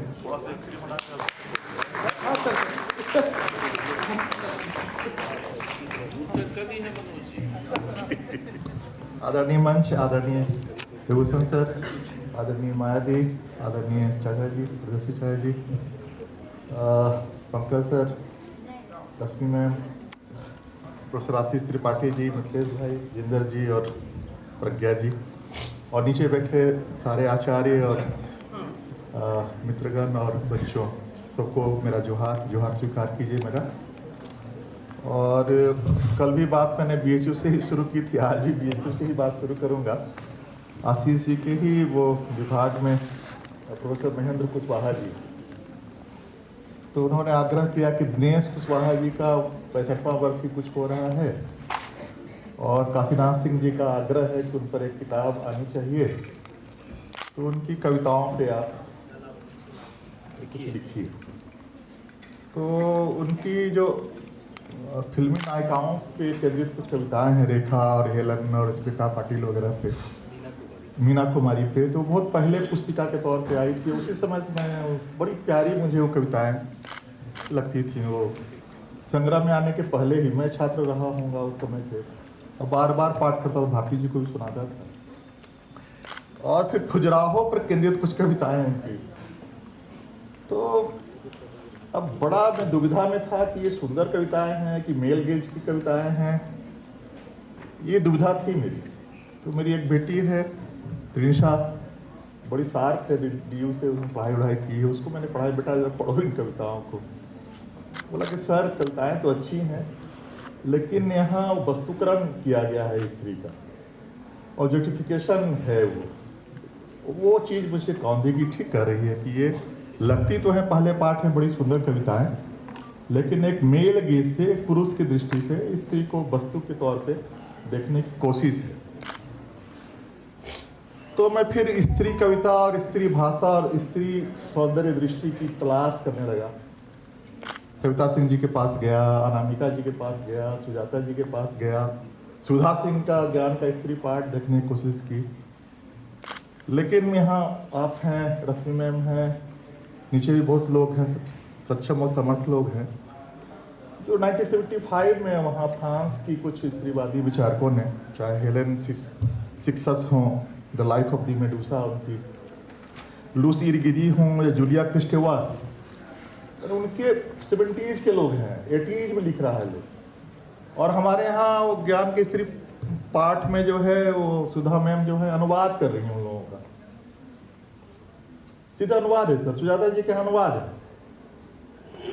तो ये 70s में जो बात फ्रांस में हो रही है, आप 2025 तक अनुवाद आपके कार्यक्रम में सविता मैम मिली, और सविता मैम ने जिस ढंग से शमशेर बहादुर सिंह की टूटी हुई बिखरी हुई की धज्जियां उड़ा दी, मूर्ति भंजन इसको कहा जाता है, और बड़ी वो टूल्स जिसकी मिथिलेश जी बात कर रहे थे, तो स्त्रीवादी आलोचना के टूल्स से उन्होंने शमशेर बहादुर की वो सबसे प्रसिद्ध कविता को देखा, ये ऐसी धज्जियां उड़ाई उनकी, मैं बहुत प्रभावित था सर। आपके कार्यक्रम में मिला तो मेरे बगल में आके बैठी, तो अपने भाषण के बारे में पूछा कैसा, मैंने बोला बहुत अच्छा बोले, कौन बोले खराब बोले। तो मैंने कहा उनसे कि मैम ये स्त्रीवादी सौंदर्य दृष्टि पे कोई किताब आपकी आ रही हो, तो बोले कि हाँ कोशिश कर रही हूँ, लेकिन जिस ढंग से उन्होंने बोला तो मुझे लग रहा है कि इसको काम करेंगी। अभी हम लोगों ने कविताओं पे 2-3 दिन का वो वर्कशॉप किया था, और सुजाता जी को याद किया था कि वो स्त्री सौंदर्य दृष्टि पे बात करेंगी, और ये आग्रह था मेरा कि आप स्त्री के सौंदर्य दृष्टि पे, स्त्रीवादी सौंदर्य दृष्टि पे ही बात रखें। लेकिन उन्हें स्त्रीवाद पर बोलना बड़ा आसान है, वो स्त्रीवाद पे आप गाली दीजिए, वो पुरुष सत्ता को, पृथ्वी सत्ता को वगैरह वगैरह, वो बड़ा आसान है, वो कोई भी बोल देगा वो। तो जिस उद्देश्य से उनको हम लोगों ने बुलाया था, वो देश की पूर्ति नहीं हुई। तो देश को स्वासर के किताब कविताओं पे लिखते हुए मैंने जो चीज़ें देखी, फिर उसी समय आपकी पांडुलिपि आएगी प्रज्ञा जी की, तो मुझे लगा कि प्रज्ञा जी की कविताओं को कम से कम इस दृष्टि से देखना चाहिए, जो चीज़ें हमारे पास उपस्थित हैं, जो भी उपलब्ध है उसका आधार पे, कि एक तो बड़ी गर्व के साथ ये कही जाती है बात कि जो भाषा बोलने की है या लिखने की है वो पुरुष निर्मित भाषा है, और इसमें कोई शक भी नहीं होना चाहिए कि भाषा जो है पुंसवादी है, क्योंकि भाषा के जो निर्माण करता थे वो मान के चल ही रहे थे कि कोई प्रधानमंत्री या राष्ट्रपति या मुख्यमंत्री या कलेक्टर या प्राध्यापक कोई स्त्री भी होगी। सारे पदनाम जो है पुरुषों के नाम ही कर दिए गए, मान के चल रहे थे कि 1000 साल से हम लोग हैं, 1000 साल आगे भी हम लोग आएंगे, वहाँ कोई द्रौपदी मुर्मू वहाँ कैसे पहुँचेंगी। तो ये जो एक अहंकार था जो जिसने पुरुषवादी भाषा को गढ़ा, और वो कहता है कि ये हमारी भाषा, और स्त्रियां जब इस पर बात करती हैं तो चुराती हैं हमारी भाषाओं, वो स्त्री भाषा होती नहीं है। और प्रेम की और रोमांस की मैं वो उन पर बात करते हुए कुशवाहा जी पे कालिदास से मैंने शुरू किया कि कालिदास के यहाँ से भी जो श्रृंगार और प्रेम की बात आ रही है, तो किधर से देह में शुद्धता देह में तब्दील कर दे रहे, देह के अंगों की बात, वो पूरी मैंने समग्र रूप से स्त्री सौंदर्य की बात भी नहीं कर रहे हैं आप, कभी उनके होठों को, कभी उनकी आंखों को, उनके कपोल को, मतलब अद्भुत वस्तुकरण है भाई। और हम लोग एकदम लहालोट हैं एकदम कालिदास से लेके और अभी तक के कवियों पर जो श्रृंगार और प्रेम और रोमांस की कविताएं लिख रहे हैं, क्या अद्भुत है भाई। ये देख ही रहे हैं कि ये वस्तु के तौर पे देख रहे हैं चीज़ों को, बड़ा बहुत यौनिकता बोध के साथ देख रहे हैं। ये इस ढंग की आलोचना की दृष्टि ही हमारी विकसित नहीं हुई। पढ़ाए जा रहे हैं हम लोग कि वाह क्या काव्यात्मक सौंदर्य है कालिदास के यहाँ, पढ़ते रहिए और पूरा रीतिकाल तो वही है। तो ये जो वस्तुकृत करने की जो प्रक्रिया चल रही है और जिस ढंग से कंडीशनिंग की गई, सबसे खूबसूरत बात ये है, अभी मैं आज ही देख रहा था वो हिंदू का जो मैगजीन आती है संडे वाली, इकोनॉमिका करके एक किताब आई है महिला अर्थशास्त्री की, कि हंटिंग में भी ये जो कह दिया गया है कि जब हंटिंग में जाते थे पुरुष तो स्त्रियां घर में रहती थी, वो उत्तरी अमेरिका, कहीं अमेरिका में जो स्केल्टन मिला है 7008 साल पहले का ईसा से, वो 46 में से 21 स्कल्टन जो शिकार करने वाले लोगों की है, उसमें स्त्रियों की 46% स्त्रियां शिकार करते हुए वहां बर्फ में उनका स्कल्टन मिला। तो ये जो एक भ्रम पैदा किया गया कि स्त्रियां तो बड़ी नाजुक हुआ करती थी, वो घर में अपना बच्चे पाल रही थी और शिकार उकार करने के लिए तो पुरुष जा रहे थे, उसको खारिज करती हैं। वो पूरी किताब जो है 600 पेज की, एक ऐसे इकोनॉमी में भी, चाहे वो शिकार करने से लेकर और अभी AI तक, अभी जितना वो कंप्यूटर साइंस से जुड़े हुए जो कंपनियां हैं, उस कंपनियों को लीड करने वाली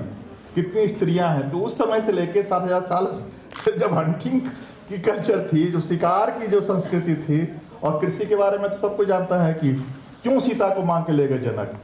सीता का नाम ही जो है वो हल की रेखा खींचने वाली। तो कृषि संस्कृति थी आदिवासियों के यहाँ, धान पहले उगाया गया था, तो इतिहास बताता है कृषि का। तो ये जो कंडीशनिंग है कि आप घर के लिए बनी है और बच्चे पालने की, इतनी खूबसूरत है ये कंडीशनिंग। वो क्या कहा जाता है कि ये जो वर्चस्व जो कायम होता है, जो शासित होता है उसकी सहमति से। तो ये जो कंडीशनिंग है बहुत अद्भुत सहमति से। गुलामी की जितनी प्रथाएं, बेड़ियों को आप कंगन बना दीजिए, हथकड़ियों को और बेड़ियों को पायल बना दीजिए, और जो पशुओं के मेले में पशुओं को दागा जाता है कि हमारे पशु हैं तो सिंदूर उसके बदले में कर दीजिए। तो सारे जो गुलामी के प्रतीक हैं उनको सौंदर्य के प्रतीक के तौर पे आपके सामने रख दिया गया, आपने स्वीकार कर लिया। ये बड़ा अद्भुत है ये कंडीशनिंग का। और इसके प्रतिकार में उसको समझने के लिए चाहिए स्त्री का वो आलोचना पक्ष, स्त्री की भाषा और स्त्री का सौंदर्य बोध, ये चाहिए ही। और ये कविताओं में इनके यहाँ दिखती हैं।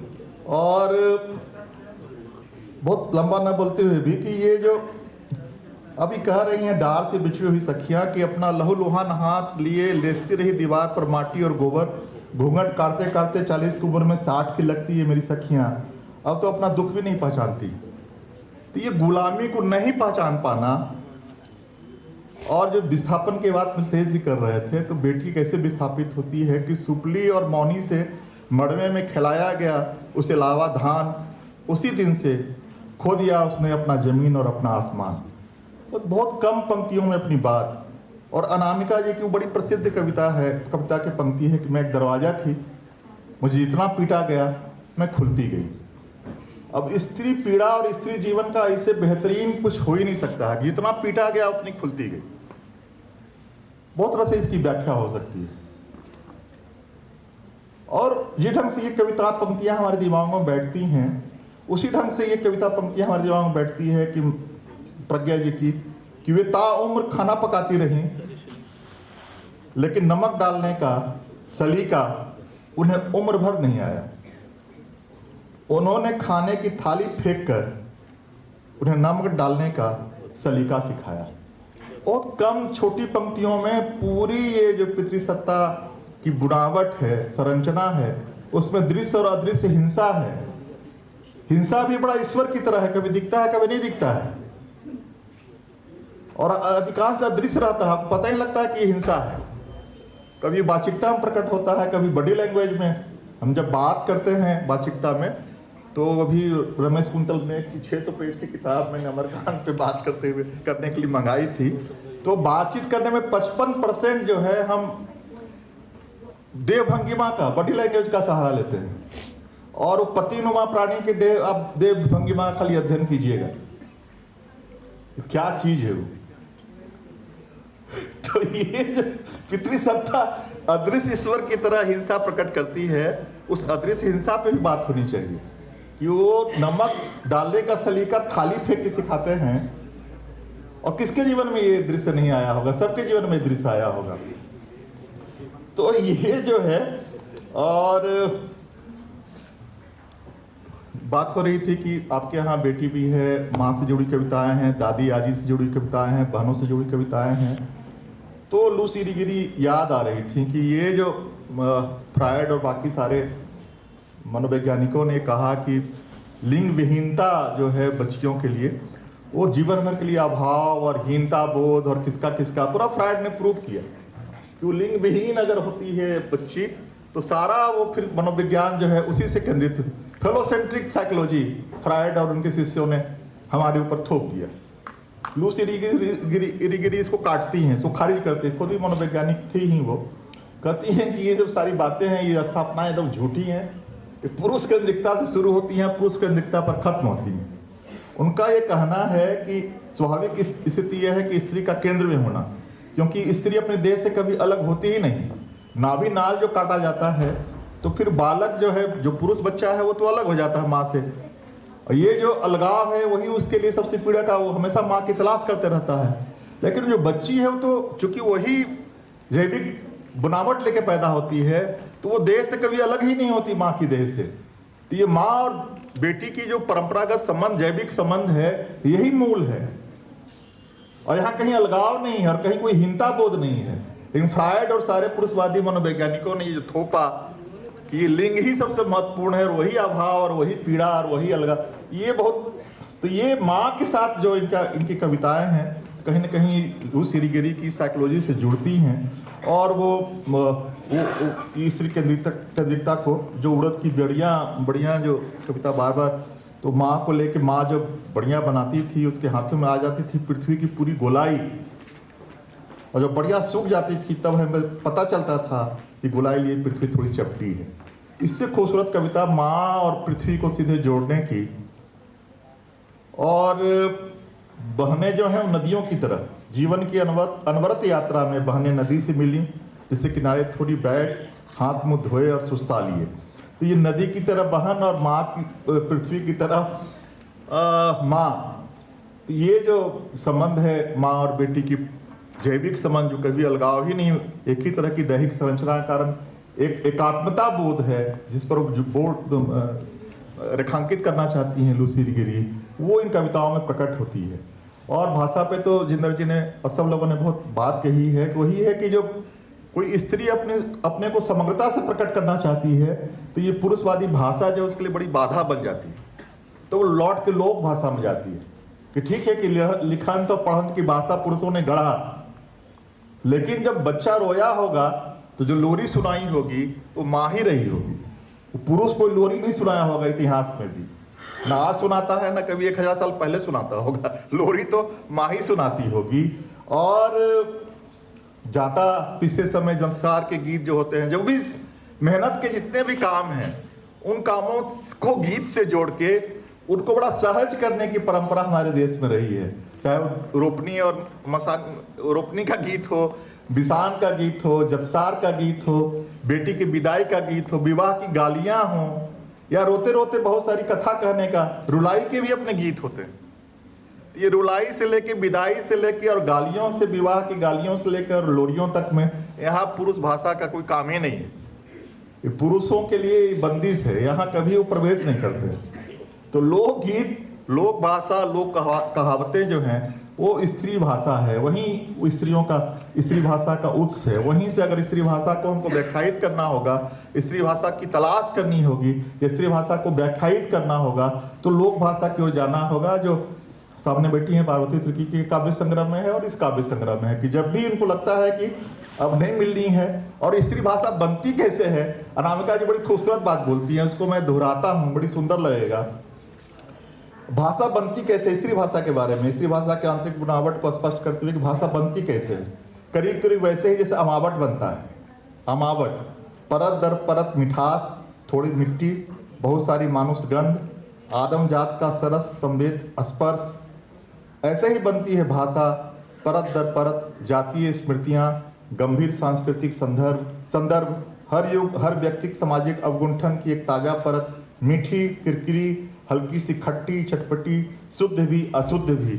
ये है स्त्री भाषा, जो चटपटी भी होगी, शुद्ध भी होगी, अशुद्ध भी होगी। बतरस जिसको कहते हैं, वो बतरस सचमुच में वो स्त्री की भाषा होती है। वहाँ बतरस में पुरुषों का कोई काम, और वो जो लोक है वही गंगोत्री है स्त्री भाषा का।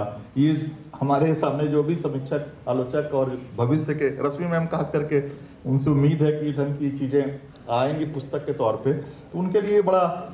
तो यहाँ भी जब वो हिंदी कविता शुरू करती हैं, जब लगता है कि नहीं अब इसको कैसे खत्म किया जाए, तो वो आ जाती हैं नगपुरिया में। करम गीत का आखिरी पंक्ति, आए गले भादो, आंगन में अंगना में कादो, भाई रिज लागे, झूमर खेल में आगे, भाई रिज लागे। इससे कविता वो खत्म होती है। और वो एक कविता इनकी है आजी, वहाँ कुछ निर्गुण की पंक्तियां आती हैं और कविता को बड़ी ऊंचाई पे ले जाती है। उसका अंत होता है कि अति सुंदर कांचा रतन काया रे गुइया माटी में मिली गई। तो ये नगपुरिया से निर्गुण तक की यात्रा ये अद्भुत है।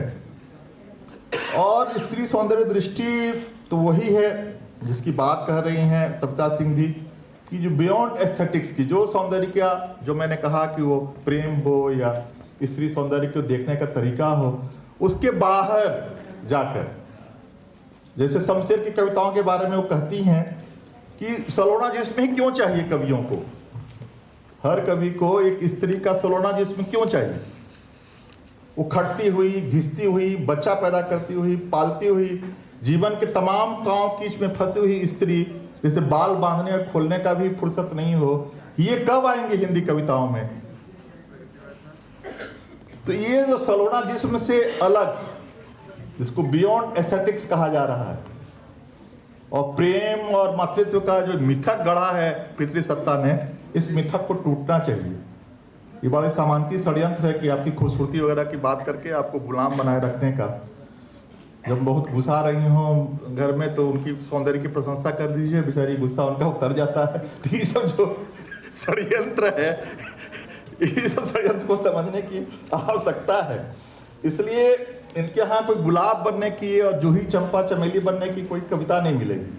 कहती है कि मन करता है सहजन का पेड़ हो जाऊं, कोई धड़ से भी काट दे तो फिर से उगाए कोपले। ये इनकी इच्छा है। इनकी इच्छा है कि नहीं होना मुझे गुलाब, मुझे तो थेथेर का पुल होना है, नहीं बनना लाजवंती, थेथेर ही रहना है। उखड़ कर भी उगती रहूंगी सड़क किनारे दोइन में, जहाँ कहीं भी थोड़ी सी नमी, आंख भर पानी, थेथेर के फूलों से झूमती रहूंगी। किसी देवता की पूजा के फूल नहीं बनना मुझे। तो ये जो नई सौंदर्य दृष्टि है, जो गुलाब, जूही चंपा चमेली को छोड़कर थेथेर के फूल और सहजन के गाछ बनने की बात कहती है, तो बहुत ज़्यादा बोलने की जरूरत नहीं है। तो ये कांस के ये सादे सफ़ेद फूल आपके हाथों में हैं। कांस जो बंजर उजाड़ में बिना किसी माली की सहायता के खुद ही उगाते हैं, एक अवांछनीय वनस्पति, एक खरपतवार, जन्म जन्म के आवारा बंजारा झाड़ी, और फूल जो न जाने कब से बरसा माई की विदाई और दुर्गा माई की अगवानी, स्वागत, निहोरा के प्रतीक बन गए हैं, जो अनजाने ही कालिदास, तुलसीदास, टैगोर और काजी नजरुल इस्लाम की काव्य संपदाओं से गुजरते हुए अचानक यहाँ उपस्थित हो गए हैं। वे आपको अपना झारखंडी जोहार, अभिवादन और मंगल कामनाएं समर्पित कर रहे हैं। विश्वास है कि हिंदी का लोकगीत इस जोहार को सहर्ष स्वीकार करेगा। जोहार।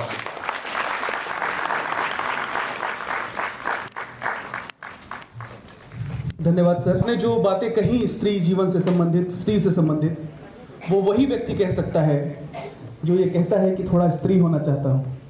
सर मैं थोड़ा सा करेक्ट करूँगा अपने आप को। आपको बुलाने के क्रम में मैंने आपको सिर्फ गद्य से जोड़कर कहा था और आपके संभाषण के दौरान मैंने 2-3 समीक्षाएं पढ़ डाली आपकी कविताओं पर, और जो सबसे अच्छी समीक्षा मुझे मिली, एक रिसर्च स्कॉलर ने लिखा है कि थोड़ा स्त्री होना ही पूर्ण पुरुष होना है, और ये कविता पाठकों को मनुष्य बनने की ओर लेकर चलती है। तो सर आपकी बातें निश्चित रूप से अमल करने योग्य है और बहुत सारी दिशाओं को खोलती है। चिंतन की एक नई धारा जो है वो प्रभावित करती है, और अक्सर हम करते हैं। और एक बात मैं खुले मन से आपके लिए कहना चाहूँगा सर, बीच में आपके संबोधन के बीच में आपकी जो हंसी है वो बहुत बड़ी समीक्षा है, वो उस हंसी की अदा कुछ अलग है। बहुत बहुत धन्यवाद सर। आगे बढ़ते हैं और हमारे बीच दिल्ली विश्वविद्यालय से डॉक्टर रश्मि रावत मैम उपस्थित हैं। मैम आपसे अनुरोध होगा आप आए और अपनी वाणी से हमें अनुग्रहित करेंगे।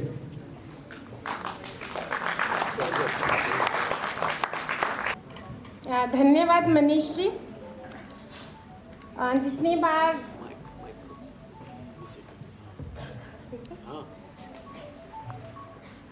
सम्मानित मंच और आप सब, जितनी बार यहाँ पे वक्ताओं ने और सबने सबका नाम लिया, उतने बार वहाँ से अपनी संवेदनाएं, अपनी भावनाएं भी मैंने मिला दी थी।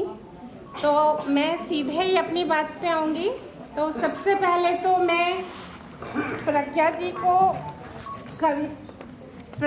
को कविता के लिए भी बधाई देना चाहूँगी, और इस बहुत ही अच्छे आत्मीय, जैसे मानवीय नरमी मिल रही है मुझे यहाँ पे, ऐसे माहौल में मुझे शामिल करने के लिए मैं प्रज्ञा जी और जिंदर जी का धन्यवाद अदा करती हूँ। पहले प्रज्ञा जी को सिर्फ किताब की बधाई नहीं, जिस आत्मीयता और पुलक के साथ इनकी कविताओं पे जिंदर जी बात रख रहे थे, मैं उस पुलक के लिए इनको बधाई देना चाहती हूँ।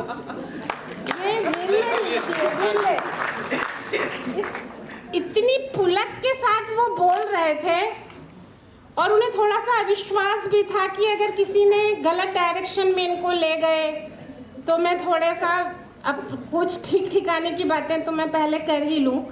और बहुत ही अच्छा लग रहा था ये सुनना, मेरे लिए ये बहुत अच्छे पल थे ये।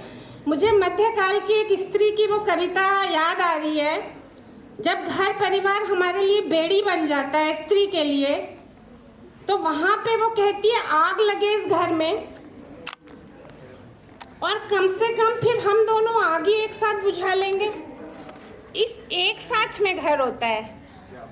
तो प्रज्ञा जी के पास वो है जो जिस नमी से उन्होंने, जिस स्याही से ये कविताएं रची हैं, इसका साक्षात अनुभव हमें यहाँ मिला। और उनकी संगी कविता में वो बार बार कह भी रही हैं कि हम साथ में बतियाएंगे, आलू करेंगे, धनिया की चटनी करेंगे, रोटी के साथ खाएंगे। और कौन सी रोटी? वो एक कविता में आते हैं कि जहाँ पे गेहूँ का दाना, जिस गेहूँ में वो गंध होगी जो जाति धर्म और हर भेदभाव से परे होगी, अगर वो रोटी उस एक घर में बन गई, उसका तो एक कौन, वही तो मोक्ष है हम प्रगतिशीलों का।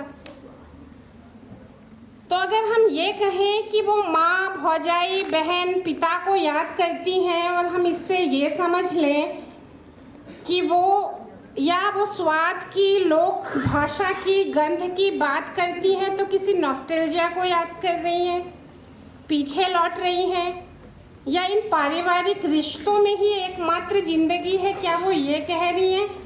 मुझे तो लगता है वो उस घर को बनाने की बात कह रही है जहाँ पे ये वाले गेहूं का दाना आएगा। वो गेहूं का दाना जिस प्रक्रिया में, जिस खेत में बोया जाएगा, जिस मंडी से होते हुए आएगा, जिस घर में वो बनेगा, कौन सा घर?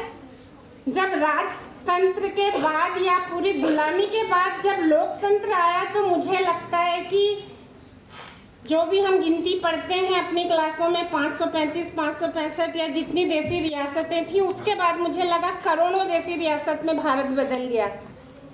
प्रत्येक घर एक रियासत है जहाँ के राजाओं के हिसाब से उनकी प्रजा उनको घर में ही मिल जाती है, तो बाहर वालों को थोड़ा डेमोक्रेटिक स्पेस दे देते हैं। तो वो जो गेहूं का दाना है वो वहाँ पे भी बराबरी से खाया जाएगा।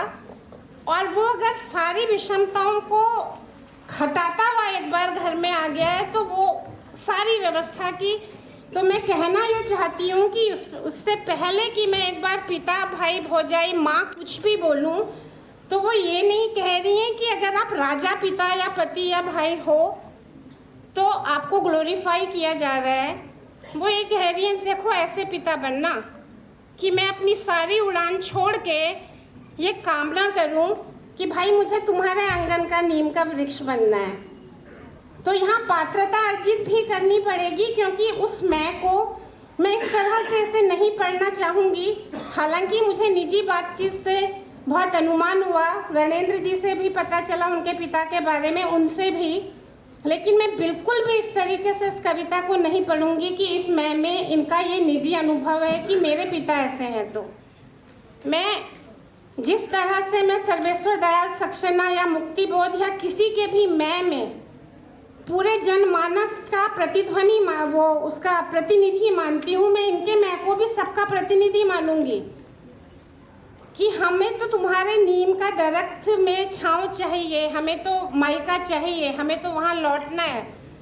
तो वो मतलब आपको भी हमारे लिए उतना स्पेस बनाना पड़ेगा। बेसिकली ये बात वो कविता में कह रही है, मैं तो कविता में नहीं कह सकती ना, मुझे तो वक्तव्य में इसी सीधे ही कहना पड़ेगा।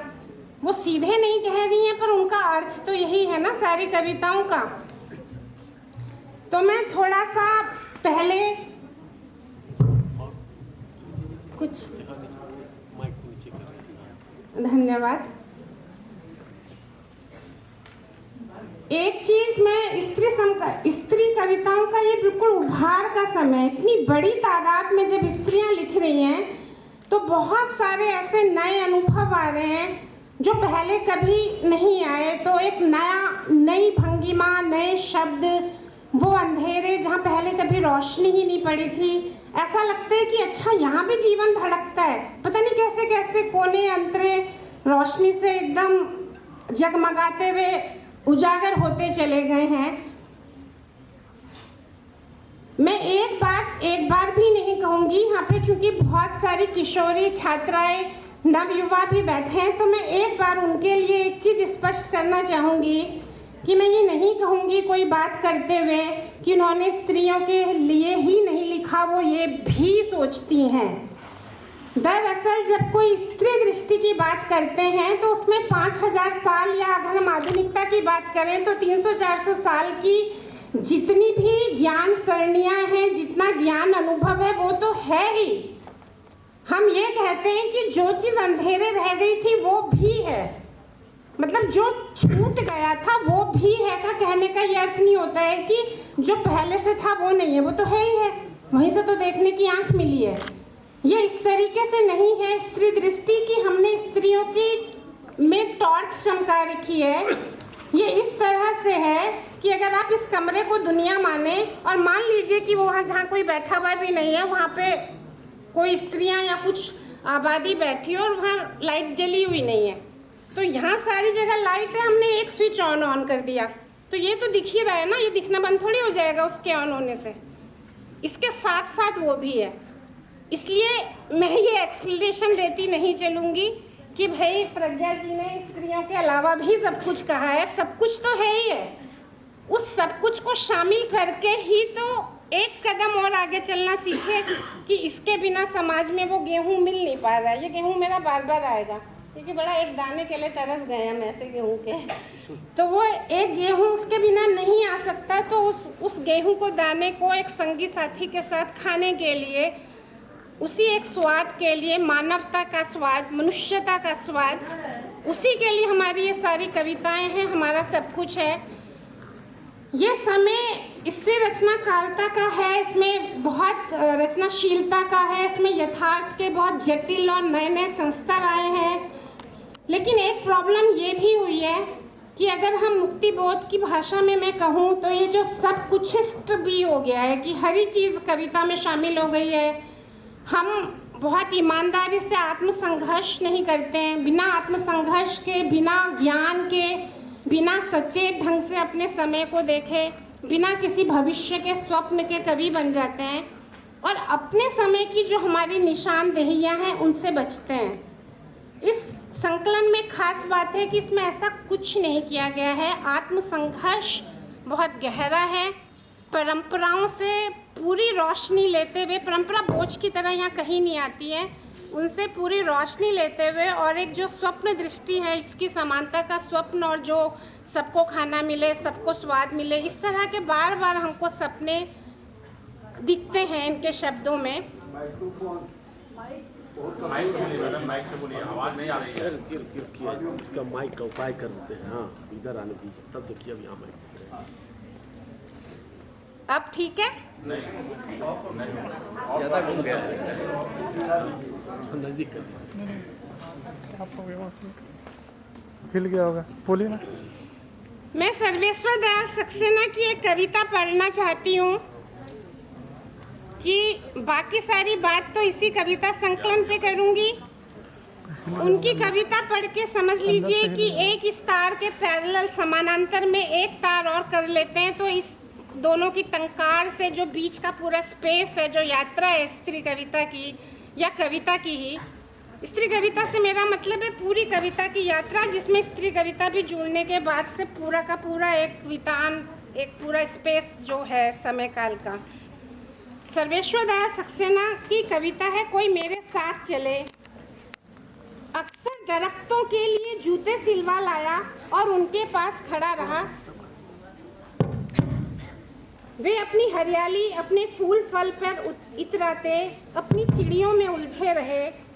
मैं आगे बढ़ गया। अपने पैरों को उनकी तरह जड़ों में नहीं बदल पाया, यह जानते हुए भी कि आगे बढ़ना, निरंतर कुछ खोते जाना और अकेले होते जाना है, मैं यहाँ तक आ गया हूँ जहाँ दरख्तों की लंबी छायाएं मुझे घेरे हुए हैं। किसी साथ के या डूबते सूरज के कारण मुझे नहीं मालूम, मुझे और आगे जाना है, कोई मेरे साथ चले। मैंने कब कहा, चाहा जरूर। प्रज्ञा साथ चाहती भी हैं और कहती भी हैं और हासिल भी करती हैं। एक तो ये, दूसरा त्याग पत्र, जैनेन्द्र कुमार का जो क्लासिकल नॉवल त्याग पत्र में जो मृणाल है, वो कहती है कि मैं बुआ नहीं होना चाहती, मैं चिड़िया होना चाहती हूँ। वो पारिवारिक रिश्तों से आज़ादी चाहती हैं और ये कहती हैं कि मैं चिड़िया मुझे चिड़िया होना है। जब हमने शुरू में पहचानना शुरू किया कि स्त्रियों की स्थिति घरों में कैद है, उसको मुक्ति चाहिए, तो हमने सर्वेश्वर दयाल सक्सेना की इन कविताओं से सोचा कि हमको घर में बिल्कुल स्थिर बना दिया है, एक दीवारों में कैद, हम खुद दीवार हुए जा रहे हैं। और हमने यहाँ से प्रेरणा ली कि दरख्तों के लिए मैं जूते सिलवाता था, उनके तो किसी काम के नहीं है, पर हमारे तो पैर हैं, हम तो जूते पहन के बाहर निकले गई।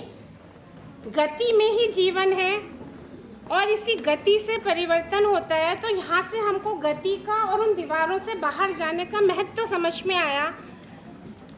अब इतने साल बाद इस पूरी गतिशीलता समझना और जगह जगह विभिन्न आयामों में स्त्रियों के अपना अस्तित्व को एक तरह से प्रमाणित करना, एसर्ट करने के बाद जब प्रज्ञा कह रही हैं कि मुझे तुम्हारे आंगन के बदले क्या बगिया, तुम्हारे बगिया की चिड़िया नहीं मुझे होना पिता, मुझे तो तुम्हारे आंगन का ही नीम का पेड़ होना है, दरख्त होना है। तो वो बगिया जैसी विशाल चीज छोड़ के संकीर्ण आंगन में एक स्थिर पेड़ होने को चुन रही हैं, तो क्या ये पीछे लौटना है? अब आवाज़ ठीक है ना? हेलो हेलो हेलो,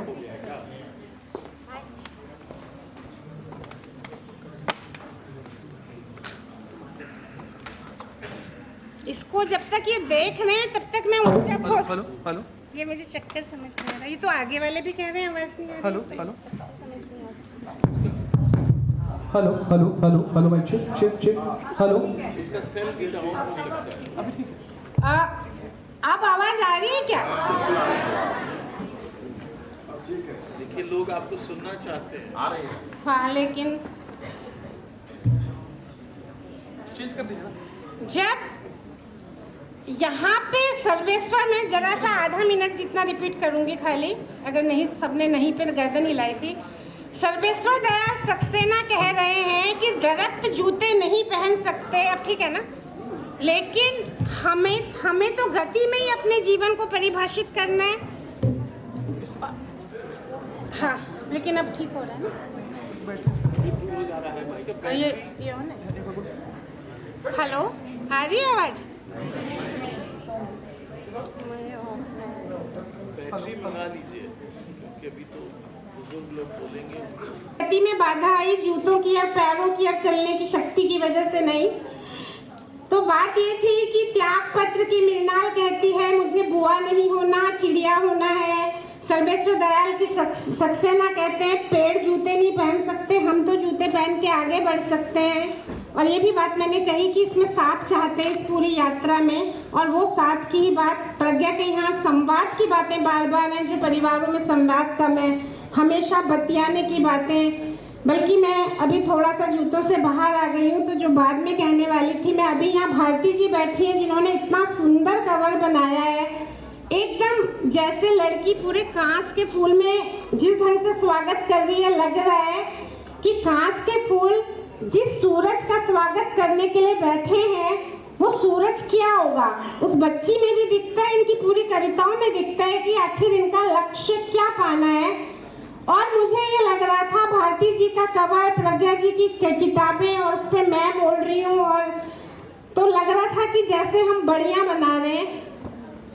और वो जो सारा बातों का रस है स्वादों के साथ, वो सारी चीज़ें बार बार दिमाग में ऐसी बातें आ रही थी। अब मैं फिर से उसी टॉपिक में जाती हूँ कि प्रज्ञा कहती है मैं होना चाहती हूँ अनंत यात्रा रथ पाऊँ, नीम की ठंडी छाँव, एक जगह और भी कहती है। और दूसरी कविता पिता में भी कहती है मैं तुम्हारी आंगन का नीम का पेड़ होना चाहती हूँ। तो जो परिवार के रिश्तों से आज़ादी करके बार बार उड़ान जैसे सीरियल भी आ रहे थे, उड़ान की बातें, पंखों की बातें, जूतों की बातें। एक जगह कृष्णा सोपती भी दिलो दानिश में लिखती हैं जब उन्हें बाहर जाना होता है, एक स्त्री है जिसको कभी घर से बाहर जाना ही नहीं पड़ा, महक बानो को, तो जब वो बहुत दिनों तक उसका पति नहीं आया, उसको जरूरत पड़ी, तो उसको लगा जूते तो थे मेरे पास मगर मेरे पास मेरे पाँव मेरे अपने नहीं थे जिसको मैं जूते में डाल के बाहर निकलती, क्योंकि वो पाँव तो पति की इजाजत से बाहर निकलते थे। तो यहाँ पाँव भी हैं, जूते भी हैं, और वो इजाजत की जरूरत खत्म होके समानता आ जाए वो भी है। और वो क्यों चुन रही है कि मैं बगिया की चिड़िया ना होके दरख्त होना चाहती हूँ। इसमें आजादी की और समानता की कामनाओं की एक मौलिक परिभाषाएं हैं कि हमने आज तक जो भी हमारे पास विचार सरणियाँ थी जो कि सीमित ही थी, एक आंख से देखी गई दृष्टि थी, उसमें जेंडर, जाति और बहुत सारे असमानताओं को छोड़ दिया गया था, उनको शामिल नहीं किया गया था। तो इकहरी दृष्टियों से देखे हुए जो विजन थे वो हमारे लिए पर्याप्त नहीं है। और आज भी हम अपनी उड़ानें उन परिभाषाओं से तय कर रहे हैं। क्यों हमारी स्थिति में भी गति हो सकती है और गति में भी स्थिति हो सकती है। ये जो दृष्टि है लेखिका की, इसने मुझे सबसे ज्यादा अपील किया कि जो दरख्त है वो स्थिर है, हम ये क्यों माने, क्योंकि उसी की छांव तले तो हमारा सारा का सारा जीवन, जितने स्वादों की बात करती है वो खाने के, गंध के, रस के, रिश्तों के, बातों के, वो सब तो वही उन्हीं घरों में मिला होता है। और जब हम उड़ान की बात करते हैं तो चूंकि परंपरा हमको कसती है तो हम बाहर जाने की बात करते हैं। पर बाहर क्या है? बाहर भी तो उन्हीं रियासतों से निकले हुए लोग मिलेंगे जिन्हें आपकी एक प्रजा के रूप में भी जिनके लिए हमारी कीमत नहीं हो सकती। अगर मैं सामंतवादी भाषा में बात करूं, बाहर क्या मिलेगा? घनघोर पूंजीवाद के बाद आया हुआ ये बाजार वाला आकाश, वो चकाचौंध। तो क्या हमने अपने आप को इतना मजबूत बना लिया है कि हमारी उड़ान में जो इतने सारे जोखिम हैं, जो इतने सारे खतरे हैं, तो हम क्या करेंगे? उड़ेंगे और किसी बहेलिए के निशाने हो जाएंगे। वो बहेलिया कोई बहुत बड़ा पूंजीवादी हो सकता है जिसके पैंतरों की अभी हमें घर के अंदर बैठ के समझ भी नहीं है।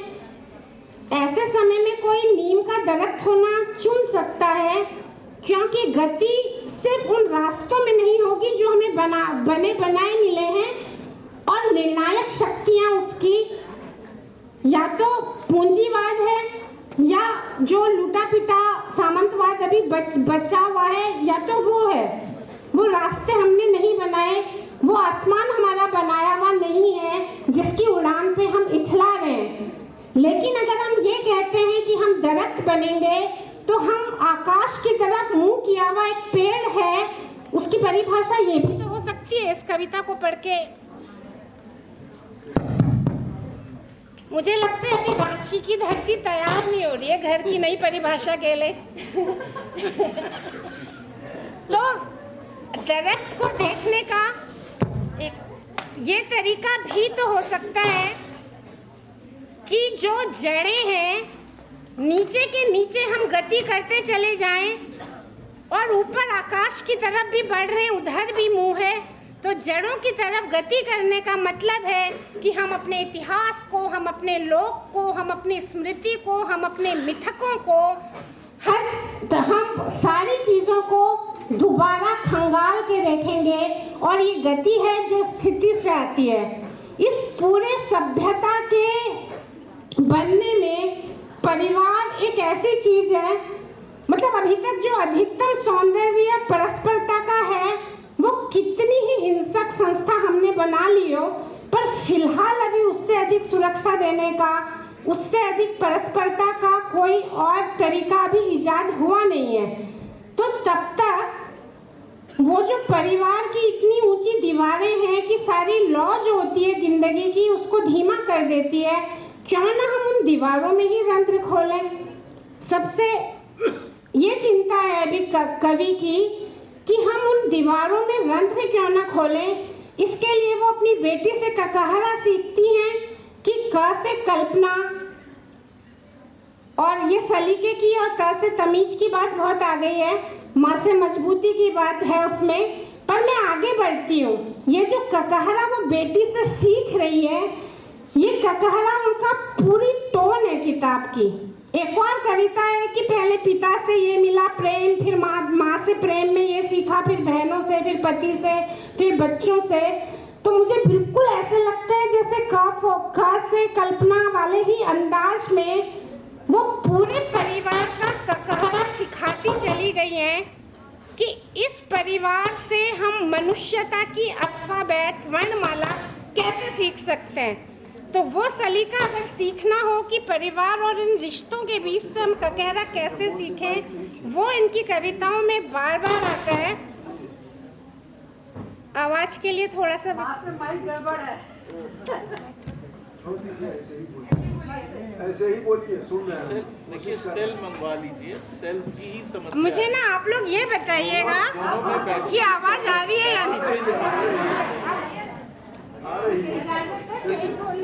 नहीं, इसको पोडियम को आगे रखवा लें, लेकिन सर लोगों को माइक चाहिए। हाँ, तब तक इंतजार करेंगे, मैं आवाज ऊंची करके देखती इसका भी सेल मंगवा नहीं, वो मेरे को ये बताइए कि मेरी आवाज आ रही है, तो मैं ऐसी आवाज में बोलूंगी। और आप ये मत समझना कि कवि के पास तो बहुत मधुरता है, वक्तव्य देने वाली के पास बिल्कुल नहीं है, मुझे चिल्लाना पड़ रहा है। ये वो वाली हाँक है, वो शब्द मुझे बहुत अच्छा लगा कि माँ जो है भाभी को बड़ी बनाने के लिए हाँक लगाती है, और मैं इनके माध्यम से हाँक लगा रही हूँ सबको एक ऐसा परिवार बनाने के लिए जिसमें भाई फिर गेहूं की भाषा में फिर से आ जाऊंगी। तो मैं यही बता रही थी कि वो उड़ान जो है, हमारा जो स्त्री विमर्श है वो इसको भांप नहीं पा रहा कि जिसे हम उड़ान बोलते हैं वो सारा दूसरे की परिभाषा पे तय हो रहा है। तो दरख्त बनने में क्या हर्ज है?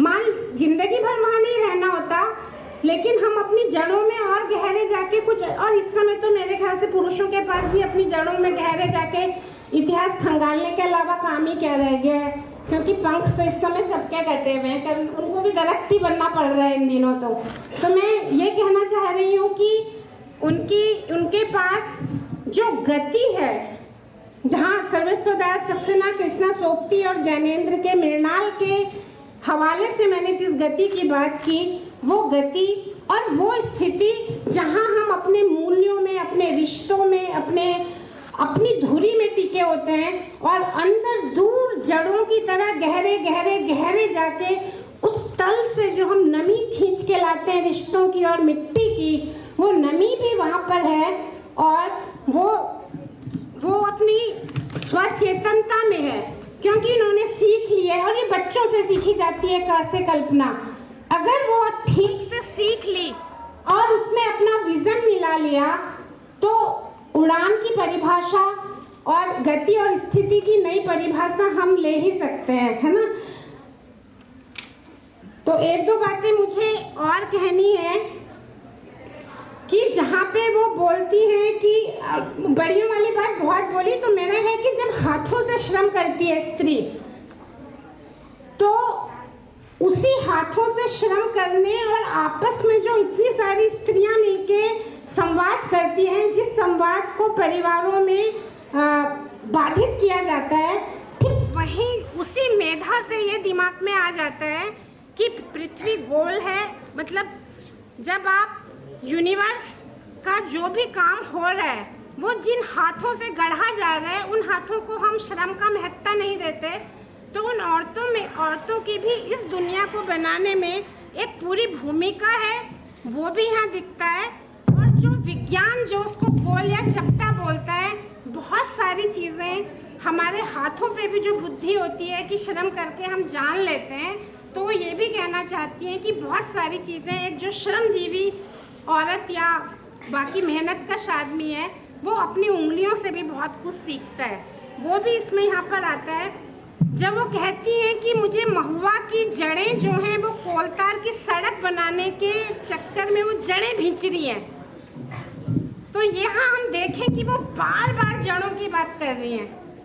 इसका मतलब कि सभ्यता ने जो आज तक परिवार या परंपरा के नाम पे जो भी कुछ अर्जित किया, कई बार हम आधुनिकता की गलत परिभाषा लेके उस सबको हम सोचते हैं कि इससे हमें पीछा छुड़ाना है, लेकिन वो लगातार अपनी आधुनिक चेतना से ये देख रही हैं कि इसमें से कौन कौन से संजोने वाले तत्व हैं और विकास की जो अंधी दौड़ है, जो गलत परिभाषा है, हम सीधे सड़क को विकास नहीं बोल सकते।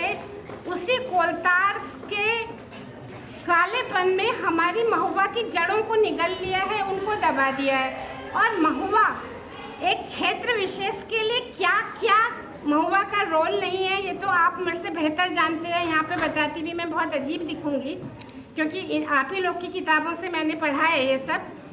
तो वहाँ से जहाँ जिंदगी की नाल धंसी है, वो नाल विकास की ये दौड़, ये पूंजीवाद किस तरह से ग्रसित कर लेगा, उसको समझने की भी मेधा इन कविताओं में है।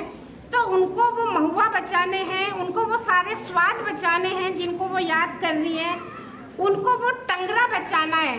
उस पूंजीवाद की खिलाफत है इसमें, जहाँ हम चंद सिक्कों के बदले अपनी हर चीज़ को हम सोचते हैं कि ये बेचने योग्य है। तो यहाँ पे ये मेधा भी है जो हमें रिश्तों से और परंपरा से मिलती है कि क्या चीज़ है जो हम किसी भी हालत में नहीं बेचेंगे।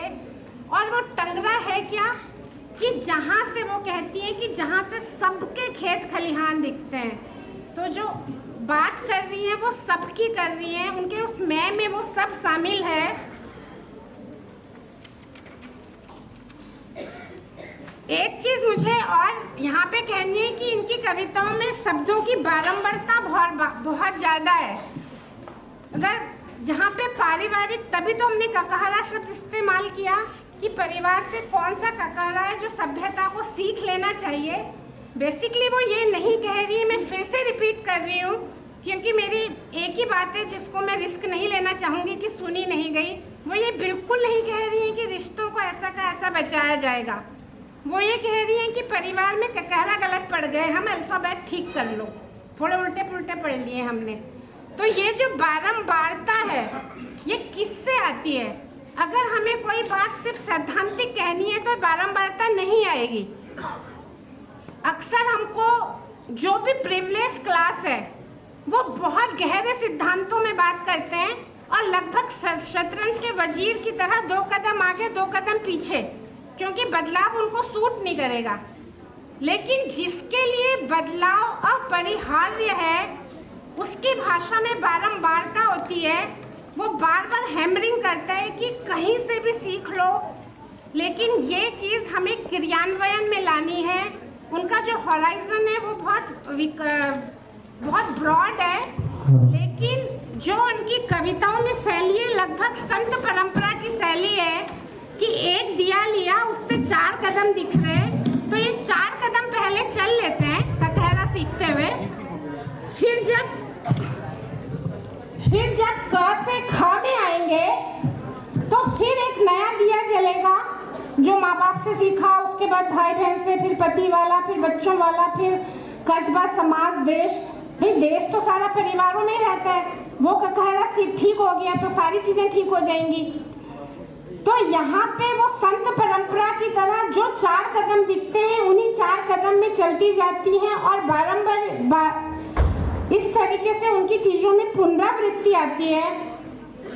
और एक मेन चीज़ कि अगर अंधेरा बहुत यथार्थ बहुत जटिल है, तो यहाँ पे बहुत सारी परतों को देखा गया है। तो अगर अंधेरा बहु परती है तो रोशनी एक आयामी नहीं हो सकती, रोशनी को भी कई कोणों से जलना पड़ेगा। तो वो बहुकोणीयता यहाँ कैसे आती है? अगर वो बारिश की बात करती है तो कांस के फूल के साथ एक बुढ़ाती भादो है। एक भादो वो है जिसे किसान पुलक की तरह याद करते हैं। पहली ही कविता में स्मृति है जो पुलकित करती है, जो बहुत खुशियों से भरी है। एक स्मृति सांप की तरह जहरीली है, एक एकदम कलेजे को जकड़ के रख देने वाली है। तो चाहे हम स्मृति है, चाहे उड़ान है, चाहे जो भी चीज है, उसको दो विलोम एंगल से देखा गया है तो एकदम मोहन राकेश की शैली है। एक तरफ कालिदास, दूसरी तरफ उसका विलोम, और ये दोनों सच हैं। देखा जाए तो इनकी कविता के साथ अक्सर ये होता है कि जो भी एक कोण आप लेते हैं, खारिज करने वाला उसका दूसरा साइड लेके उसकी बात कर सकता है।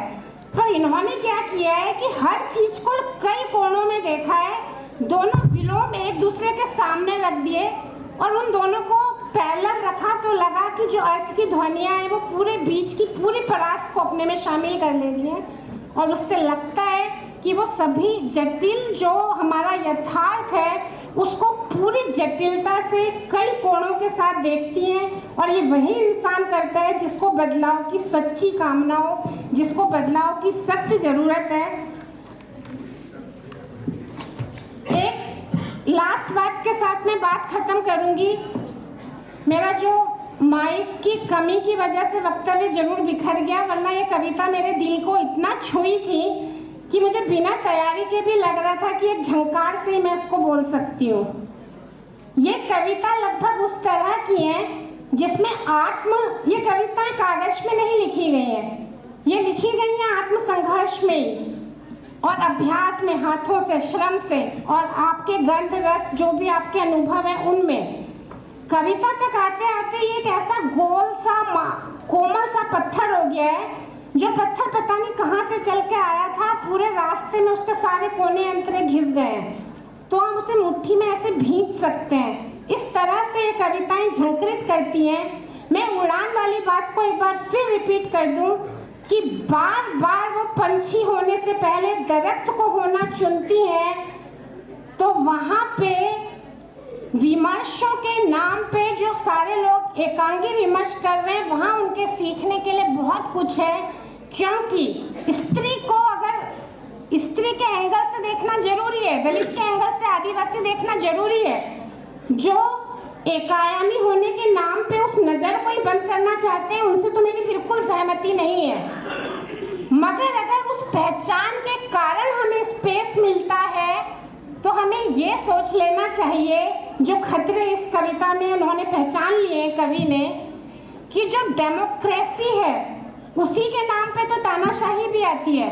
तो कई बार आपको थोड़ा सा स्पेस इसलिए दिया जाता है ताकि हम आपकी आज़ादी को हड़प सकें। उस उड़ान के खिलाफ है ये पूरी की पूरी कविता संकलन।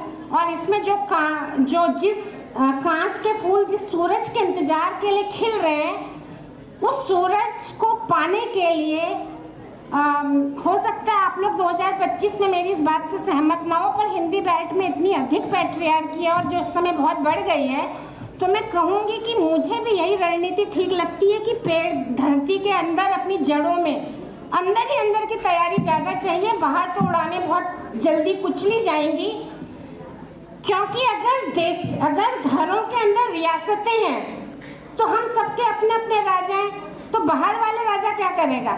बाहर वाले राजा को चाहिए कि हम घर से निकले तो वो हमारी आज़ादी हड़पे, तो वो हमें आज़ादी देगा, लेकिन वो हड़पने के लिए देगा।